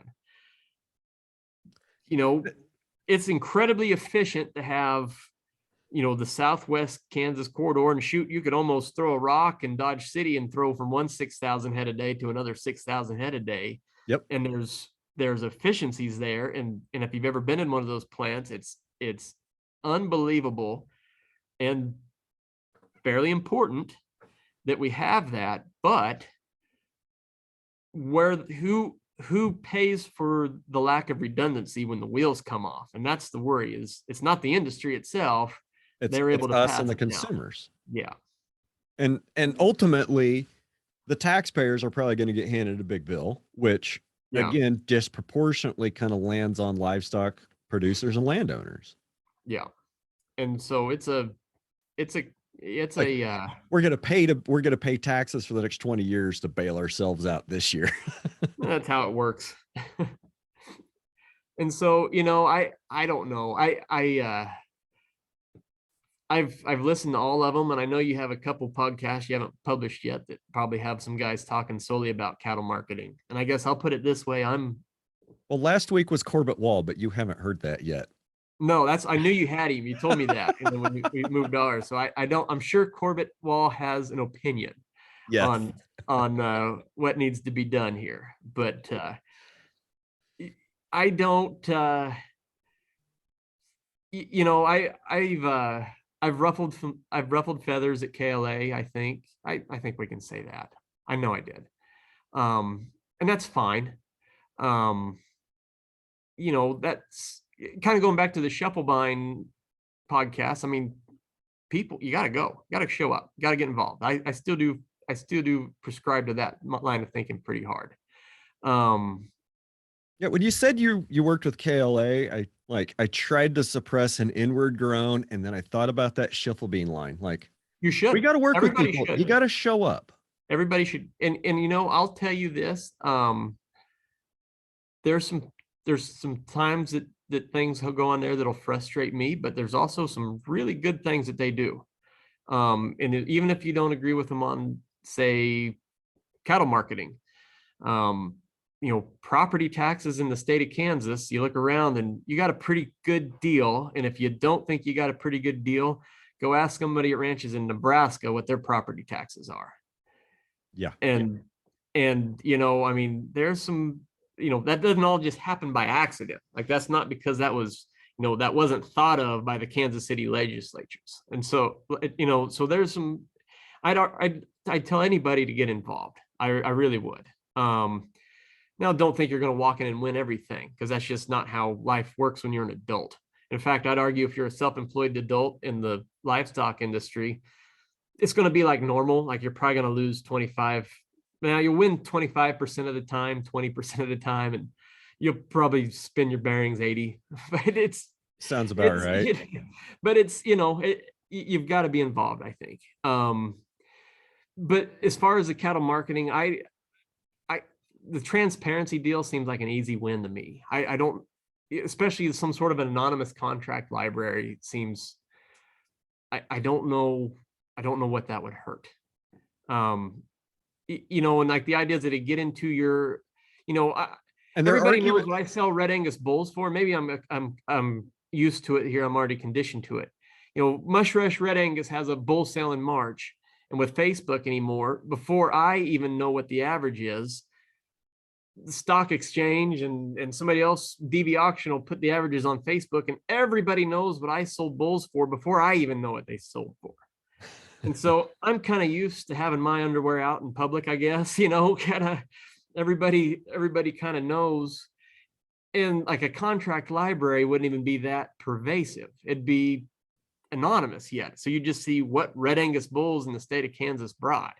Yeah. Well, The one argument I've heard against that is they said, well, they'll be able to go through that anonymous contract library with all the numbers and figure out what's going where and who's buying what. Like, who? Like, who's going to have, are you going to have the time to sit down and do that? Am I going to care? No. What's that? I guess that's who cares? You know, they're the only ones that care to keep them in the dark. The rest of us want them out in the open. Well, and from my days of doing that in the contract, the stock, everybody kind of knows that stuff anyway. I'll be honest with you. Like you don't have it really, you know, contract per contract, but you know who's in a buying position and who's in a short position, and you know what, even, well, with electronic trades it gets a little harder now, but I mean, even in the pit days, you know who was doing give up business trying to get stuff. I mean, the industry kind of knows where these things are anyway, even if they're not published. So I don't know what that would hurt. I do like the mandated cash trades. I do see the argument that it could hurt somebody like me, who is one, selling red-hided cattle and selling a couple of them a year. I mean, I could see me being forced to take the back seat on some different things, and that's a whole other can of worms that we could go down. But yeah, and back to that mandated trade. Okay, it sounds like a great concept, but in whose hands are you going to place that weapon? Yep. Are you going to give that weapon to government? Are you going to trust that they're going to wield that weapon responsibly for that's, until you know, the end of time? And the people who are really on board with that. And there was a brief period of time I kind of thought that was the answer until I learned a little more about it. But yeah, the people who are screaming about packers and stalkers right now seem to want to give that to packers and stalkers. And it just, I don't know. I don't know. I think like I said, it goes back to, I'm of the opinion we need to have some corporate feeders who are still more the old school, who are just some yard managers who are maybe a little more old school and a little bit more mean and just want to run a little more money out of each animal. You know, I don't know, they've got a lot of throughput and they want to lock in a margin and get the next margin going, and they kind of look at it as a dollars in, dollars out, lock a margin in. But fight for every dollar, guys. Just be mean about it. Just kind of push, and I think it would help the rest of the industry out. So I don't know. I'm not too sure that our blame isn't misplaced, and that's not a great thing to say, but I think us as cattlemen, I think every cattleman's got to share some of the blame, because, you know, you've been here 12 years. You've been doing it 12 years. I've been in the business since 2006, and let's be real, I've been doing it full time on my own about as long as you have. There's a lot of guys that have been doing it longer than you and me. Guys that I've talked to that are just now in the last couple of years, since the Tyson fire and, you know, all the black swans of COVID, however many black swan events COVID's been. I think we're up to what, 4 now? 3, 4? Feels like it. Yeah. You know, there's been a lot of guys that have lived through that. And there's even a few guys still around that remember, quote, the good old days before the checkoff. And it's really, there's just not very many of us. There's not very many people that have been standing up since the beginning saying, this is wrong. We can't let things happen like this. You know, there's a few of them, like Mike Calicrate, and Mike's a good guy. I appreciate his mind. I do not agree with him 100% on everything. And I think if we did, that'd be dangerous. But he's been here, and he's one of the few voices that I can think of off the top of my head that ever since this crap started in the early 80s, he's been outspoken almost since day one. You know, I'm sure Bill Bullard up at RCAF is another one, and I'm sure there's several others. But we've got to carry some of the blame as cattlemen, as cattle producers, as backgrounders, as feeders, as seed stock operators, and as cow-calf producers. You know, we've been silent too long. We rolled over and let this happen. You know, what do we do? Yeah, that's the tricky part. You know, I've had a lot of conversations. I mean, you say you're self-admitted podcast fan. You've heard them. I mean, I've had the conversations with a lot of folks, and I wish I had an answer. I don't. I was saying, it doesn't sound like anybody's settled on the silver bullet yet, though.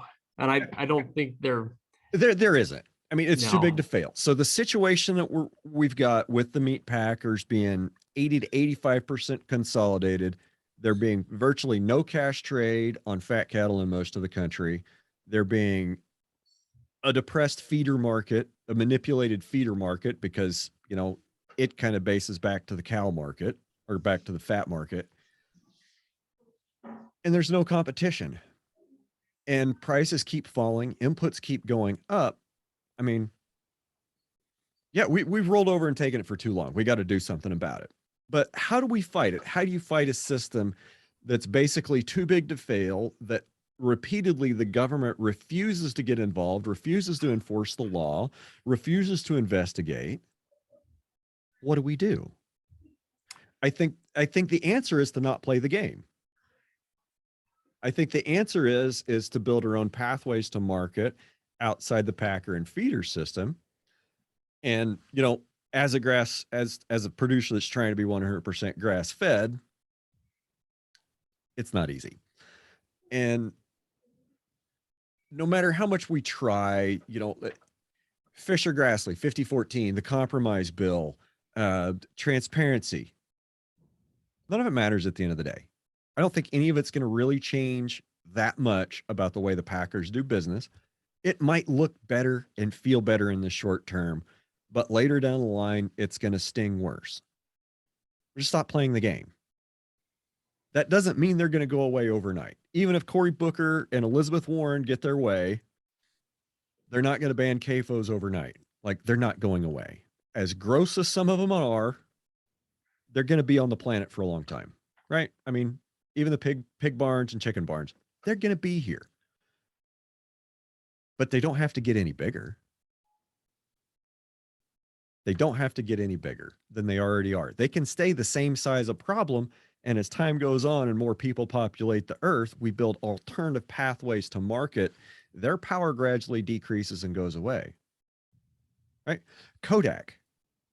You remember Kodak, right? Used to make great cameras when we were kids. Where's Kodak now? They failed to adapt to changing market conditions. They failed to adapt to a new technology that came up.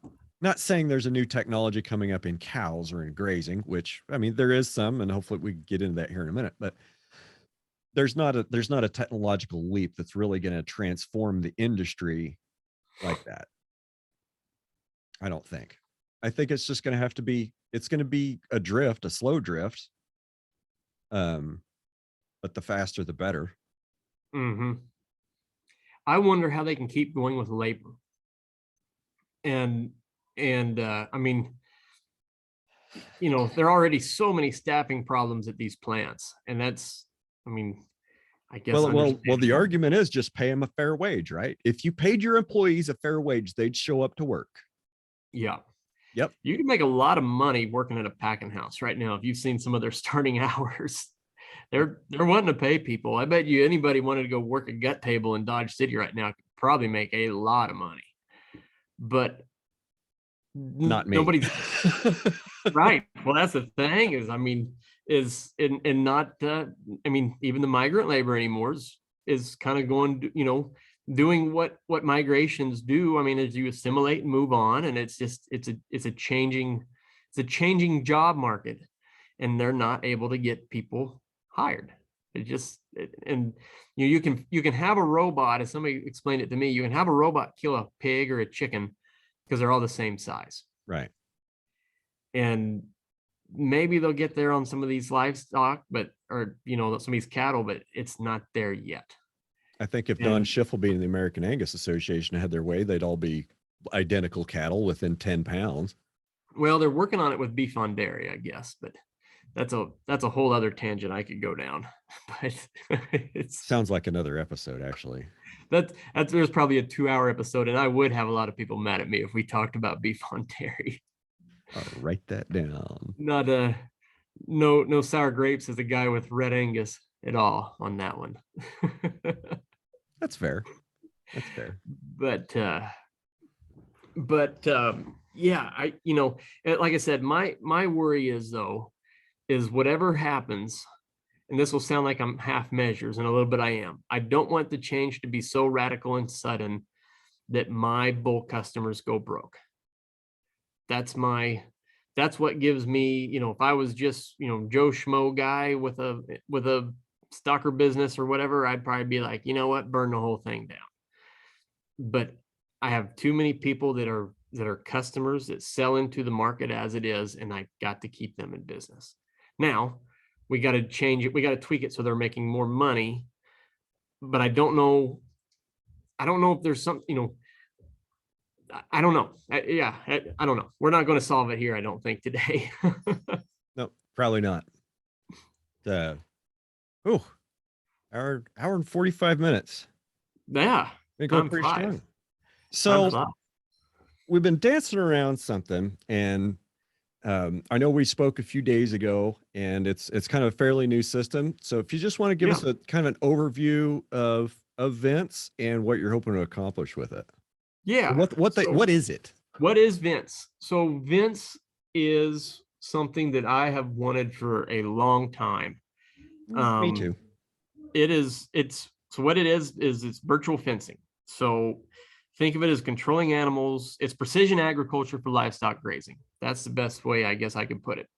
So our cows are wearing it's not actually GPS, it's AM radio, and then has some other things involved. But through a series of beeps and then a shock, and we have video evidence of all of our family holding it and testing it out. And it isn't going to, it's less than even like a hot shot or a solar fencer, but it Okay. makes you drop the collar. It's good times to give it to your daughter and your wife in video. Did you make them wear it and run to the far end of the yard? We did have a piece of the yard done, and then wanted to see like how far the line was and how accurate it was. It's good times. I'd recommend it on itself. Get the system for shocking your family. Okay. Good times. But what it allows you to do is control grazing. So we already talked about how rocky it is, how difficult it is to manage here. So instead of, when we've been doing rotational grazing since the big drought, kind of 10 years ago. But what does that look like in the Flint Hills? Well, you kind of use the pastures you already have. I mean, even pushing in posts is awful. Like I can't step pigtails in where I want to put them. It just doesn't work. So, we have this pasture that was a quarter, this pasture that was a section, this pasture that was a 900 or whatever it is. And so what you do is you just kind of rotate through the pastures as you have them. But that doesn't do much for the landscape. And as I've told somebody, our ranch, if you look at it like on a Google Earth, it actually kind of looks like the map of Africa. So it's kind of big up on top. It funnels down to that 400-acre fescue deal at the bottom. And then there's a couple borders that are kind of creeks in here, but by and large, you get up to the top of it and it's just linear borders that crisscross through the open landscape. Okay. Why are we managing? This is a bigger, kind of a more 30,000, 40, 80,000 foot question that I like to get into. This is kind of where I like to think. Why are we managing those areas? Well, we are because that's where the fence is. It doesn't make sense to manage along those existing fences. They don't really make, they make sense because two guys 100 years ago decided that's where that fence needed to be, and that's where it's been ever since. Yeah, it makes a lot more sense to me to try to manage a drainage or a watershed than it does Absolutely. a square that was arbitrarily drawn on a map without looking at the topographic lines. Or where, we know that like in our part of the world, like we already mentioned, there's areas of incredible thin soil. Well, then there's a lot of areas in those bottoms that have a lot deeper soil, can grow a lot more grass. Well, if you're a cow, would you like to graze the palatable deep grass? It's 10 feet from the water site. Or would you like to go stand up on the side of the rocky hill? Oh, I'll go stand on the side of the rocky hill where it's right. hard And so, and so we have utilization issues. Even if you crunch down into, quote unquote, crunch down into quarter sections, which, as somebody who does a lot of grazing, what are you talking about? It's not even real managed grazing. Well, it's what we've got. So it allows us to use, like I said, precision ag for grazing animals. So especially with it's called the RAPS data, RAPS. Range analysis platform. That's right. Well, you talked about GPGI. I figured you were on the RAPS train too. That's right. I'm on the RAPS train. And if for everybody else who's already against big government, guess what? They already know. How would you feel if the government has been taking a picture of your ranch every 16 days for the last 30 years, measuring your forage on your ranch? They already have. They already have, but now we have the data that we can actually dig into it and find it.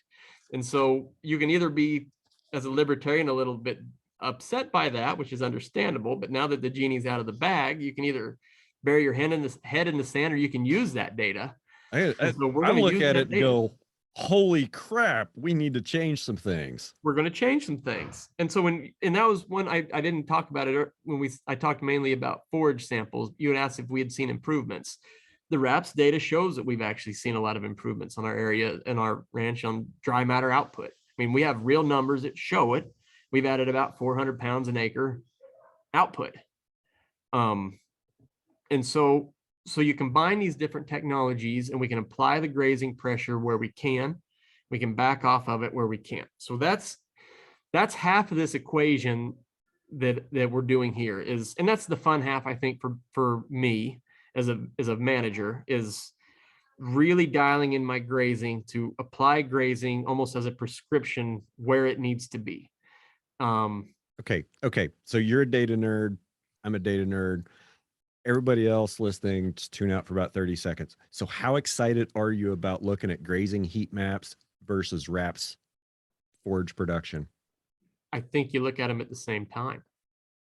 I think grazing, well, so no, grazing heat maps excite me a lot more. That's a way more exciting thing to look at. But I think you use the RAPS to build your heat map and then confirm your heat map on the back side of it. So I think I still think that you're probably going to look at a lot more and probably draw your KML files a lot more accurately with your RAPS and get, as this thing goes, I think we don't even know what we don't know yet in terms of where we're going to pinch everything down. I think that's pretty sure. But yeah, the idea of actual heat maps as opposed, because it's like everything else, that's the reward. Like when you're actually, eating that grass, or you have that, like that's your money. Like you don't get any benefit per se in just growing the grass. Right. Especially in the Flint Hills, you're just going to set it on fire if you don't use it. You got to eat that grass in order to gain a benefit of it.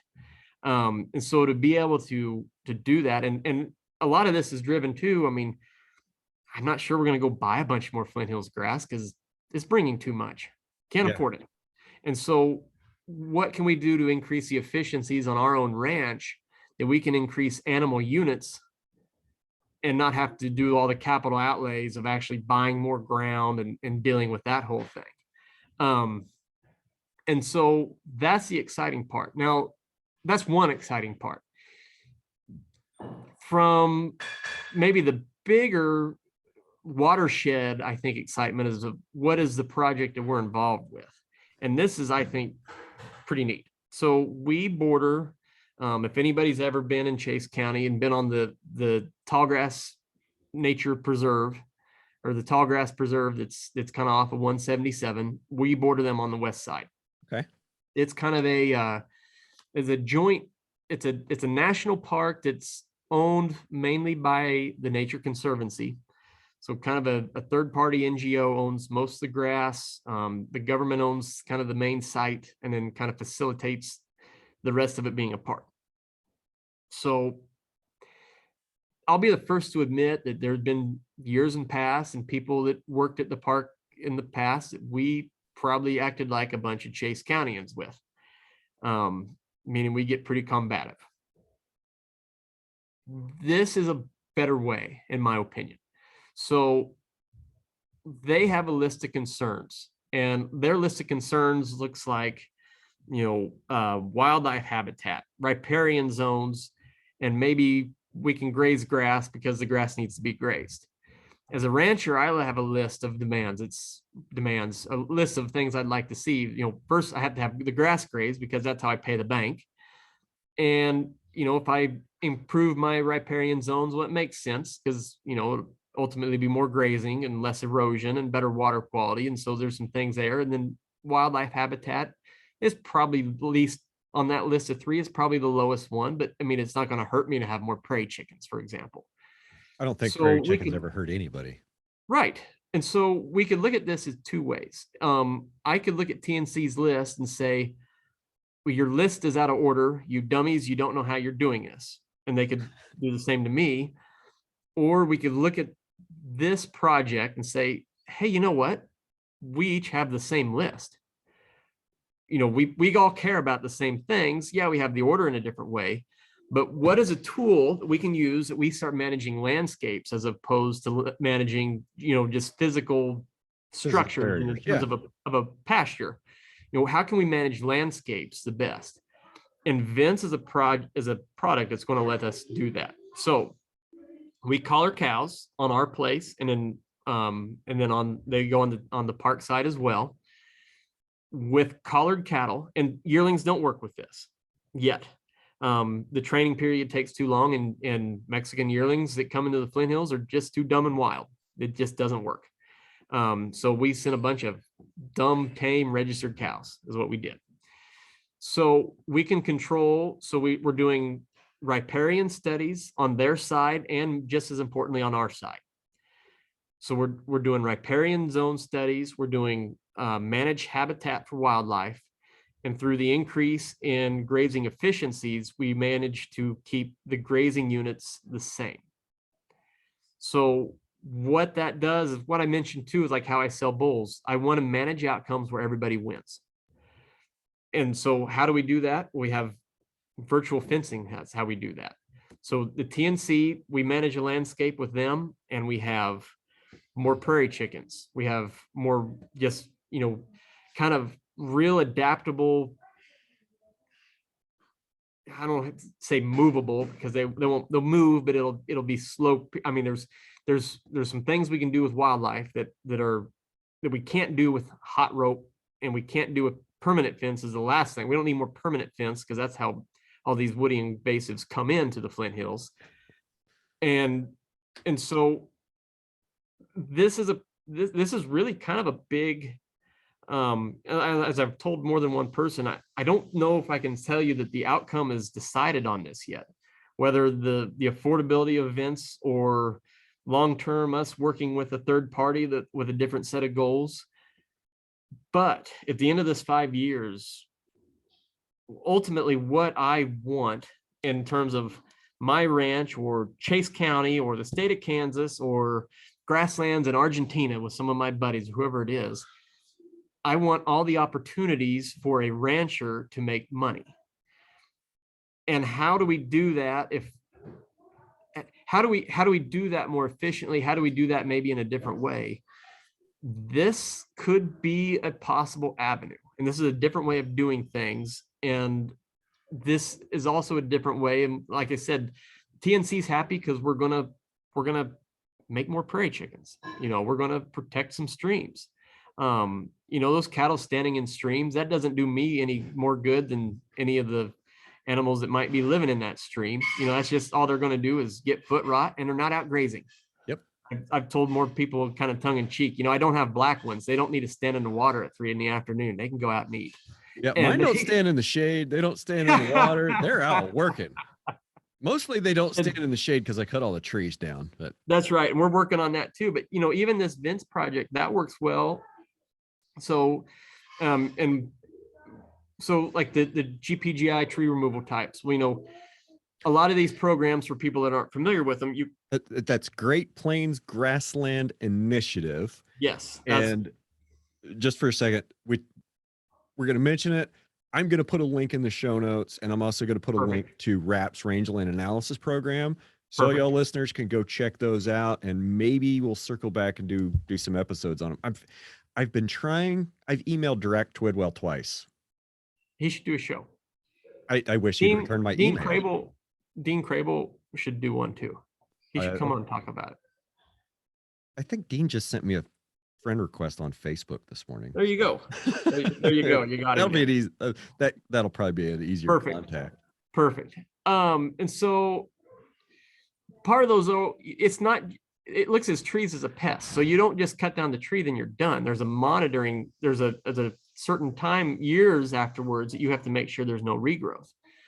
So you can go through there with expensive chemical and do all that, or you can use vents, set exclusion zones, grow some grass around those sites, and then kill those saplings with fire. And so that's what I look for in technologies, is things as I look at all these different things that we do as systems. So I have a genetic component of our ranch. It's a system. And our grazing is a system. What works is things that kind of interlock these systems. And virtual fencing is something that lets us do multiple issues, or address multiple issues simultaneously. I think you want to talk about probably a good use of government money. If you want to get into like NRCS, I think they should be funding this, because right now they'll pay you to have a grazing plan.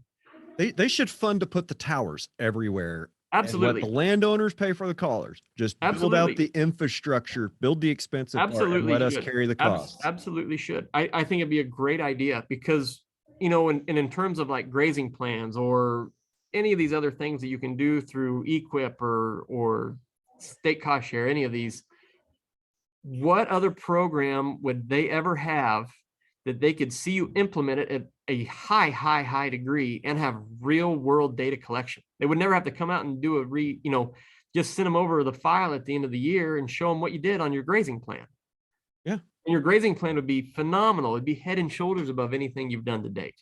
And with the grazing heat map that's generated off the digital collar data and GPS timestamps, you can prove Yeah. you didn't overgraze something. You Yeah. can prove that you rested something long enough. Yeah. And so that's where, that's a little bit of a tangent, but that's what we're doing. And that's honestly, this has been kind of a big project for us. It's exciting. One of my brothers just came back in January. I mean, this was a big enough project that we added a sibling to the ranch for this. And as anybody knows, with a small family business, when you add another family member, it's a big deal because you don't have a plan B. I mean, you have to make something work when their last name is your name. Right. And so that's it's something that we're kind of whole hog on right now. And we don't know, like we just got the towers built here a week ago. We've got everything out. They're turned on. We're playing with them. Honestly, I don't even know what I don't know yet. Yeah. Yeah. I We do can know, always like, circle back later and come back. I do know that like those cows are 4 miles away from the ranch, but the day I wean those fall calves, they're going to be standing at my house. I'm going to, and if I have to get a rodeo out of it, we're going to just for fun, but we have a set of collared cows in the middle of another set of cows that will be weaning the calves. And I'm going to see, just from a management standpoint, if I can't take one set of cows, move them to another side of a pasture, and then over the course of a day or two, move another set of cows through their pasture, through 2 sets of gates, and bring them up to the set of pens. That's 4 cool. miles. That's cool. It's awesome. It's really great. I try not to sit here and think too much about how I would use them because I don't have any yet. Yeah. But it's the future. I'm well, I think in 50 years, every animal in the country will probably, it won't even be a collar, it'll probably be an ear tag or something that does all this. But we have to adapt. I think everybody knows, long-term prospects of making money in the livestock industry is it's a break-even business. And so if you aren't trying to be a little bit better and get a little bit more out of what you're doing, you're not going to be successful. Yeah. And that's why we're doing it. It's almost a benefit of doing it that it's so cool, because if it was a headache, we're still going to have to do it because we don't want to go broke.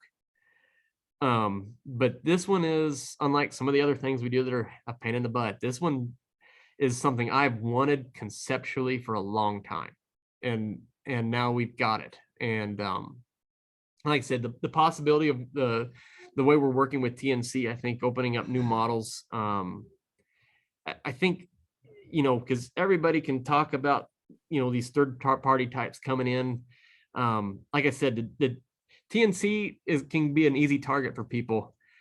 Believe it or not, as a rancher, you share a lot more goals with TNC than you do, say, a deer hunter from Texas. I would die on that hill with you, sir.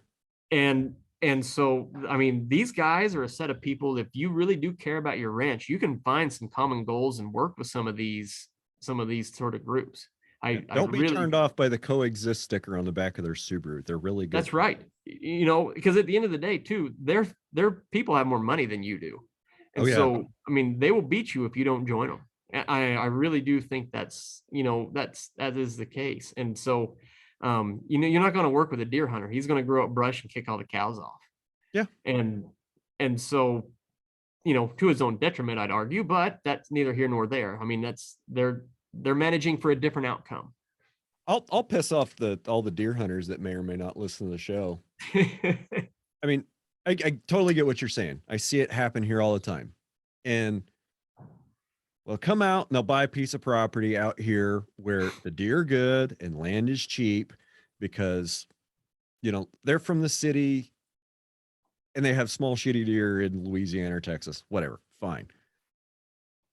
The problem is they watch, they'll watch like a couple hours of, deer hunter TV from a show in Georgia, and they'll get this idea that if they let the trees grow up, it'll attract Yeah. deer. Yeah. Okay. That's true to a certain point. That's one of those dogmatic things that gets dumbed down and then taken back out of context and misinterpreted. So are trees good for deer? Some trees are good for deer. Which trees are good for deer? Well, the ones that provide them a food source, acorns, oaks, walnuts, things like that, where they can get some food off of it. Cedar trees, elms, catalpas, Kentucky coffee bean trees, Osage orange. Yeah. Deer don't eat that shit. That's not good deer Yep. habitat. Yep. Yep. Well, And that's another thing that gets me is they'll, like, the hunters will say, "Oh, don't cut down the cedars. It's good deer cover." Well, it's good deer cover. They'll hide behind them so you can't see them. Like, right. if you Yeah, think that blind goes both ways. you think that brown deer is going to go stand in front of that green cedar tree, you're dumber than you look. That brown deer is laid down in my 3-foot tall brown grass, and you won't see him. Yeah, he's not going over there. Yeah. Yeah. So that's, and we're seeing that more and more here too. And it's a problem. It's, in fact, I'd say it's probably a bigger problem than the Sericea lespedeza and the old world blue stem is maybe who's buying some of the ground in the first place. And I know that's not very politically correct of me to say it, but. And that ties back to RAPS and some of the things that we understand from RAPS and GPGI. And what I'm talking about is we're losing the Great Plains. Yes. Now, recently, we're losing the Great Plains. We're losing our native prairies faster to brush encroachment than we ever lost them to conversion to arable farmland. And that's scary. And it's not being done in those situations by accident. And that's the maddening part to me, is they are managing an outcome just as I am. But our outcomes are so opposed to what they are to each other that I don't see how we bridge that gap. And it's not like it is not like, okay, you want to buy your own piece of ground and you're going to let it grow up to brush and trees, and then like they respect my wishes to stop at the fence either. No. It doesn't work. And so I don't know. I would like to see the state of Kansas maybe change this, because a lot of this too is we're encouraging some of these guys to come in here just by the way we write our tags. But then again, you got to put on that gold hat with a porcupine on it and go, small government, what? Yeah, I know it. But if you are a big government guy and you want to make some money, though, to me, you would model your hunting permits after some of the big game states. So, Alaska, Montana, Colorado, they do a pretty good job using hunting as a revenue source. I'd say better than Kansas. You can't go as an out-of-state landowner, get a guaranteed draw with a hunt on your own land tenant tag just because you own a little piece there. You don't get that guaranteed tag at that discounted rate. And if your brother-in-law wants to buy a horse and throw it out there, he doesn't get that tag at a tenant guaranteed rate either at those states. And you shouldn't get an agricultural exemption. Exactly right. So there's some things we're going to have to change in the state of Kansas, I think, to change with the times, unfortunately. But that's neither here nor there, I suppose. But yeah, I'm with you on that. So, but well, it's been a great afternoon. You ready to go get back to work? Yeah, I got to go pull cedars here in a bit. So pull cedars, CIDRs, which is related to breeding. Cedars as in eastern red cedar trees. That's right. I'll be pulling cedars this winter with the CEDARS, I guess. But we because we are registered, we breed everything AI at least once. And so now the good thing is with the fescue, I'm putting all these young pairs down there, and then we have a facility there, so it's less of a rodeo than it used to be. So we're gonna go walk them through the facility down there, have a nice bud box, and it shouldn't be too much, but it's like everything else. I mean, don't you want to catch every cow 4 times before you turn her out one last time for the summer? Oh yeah, we just need to run them back through the pens just one more time. One more Just trip through the chute.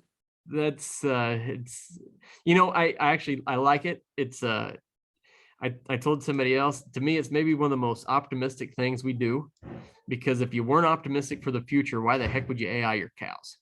Because it's so much work involved. But in the actual, I don't mind doing it, but it doesn't mean that it doesn't mean that I need to go get to it here. So All right, fair enough. I'll let you get to it. I really appreciate your time today, Daniel. It's been a yeah, it lot was of good. It fun. went fast. It was really enjoyable, and I won't listen to this one, but I at some point I want to turn the tables. I have a lot of questions on like what goes into one of these things as a, You, as a fan.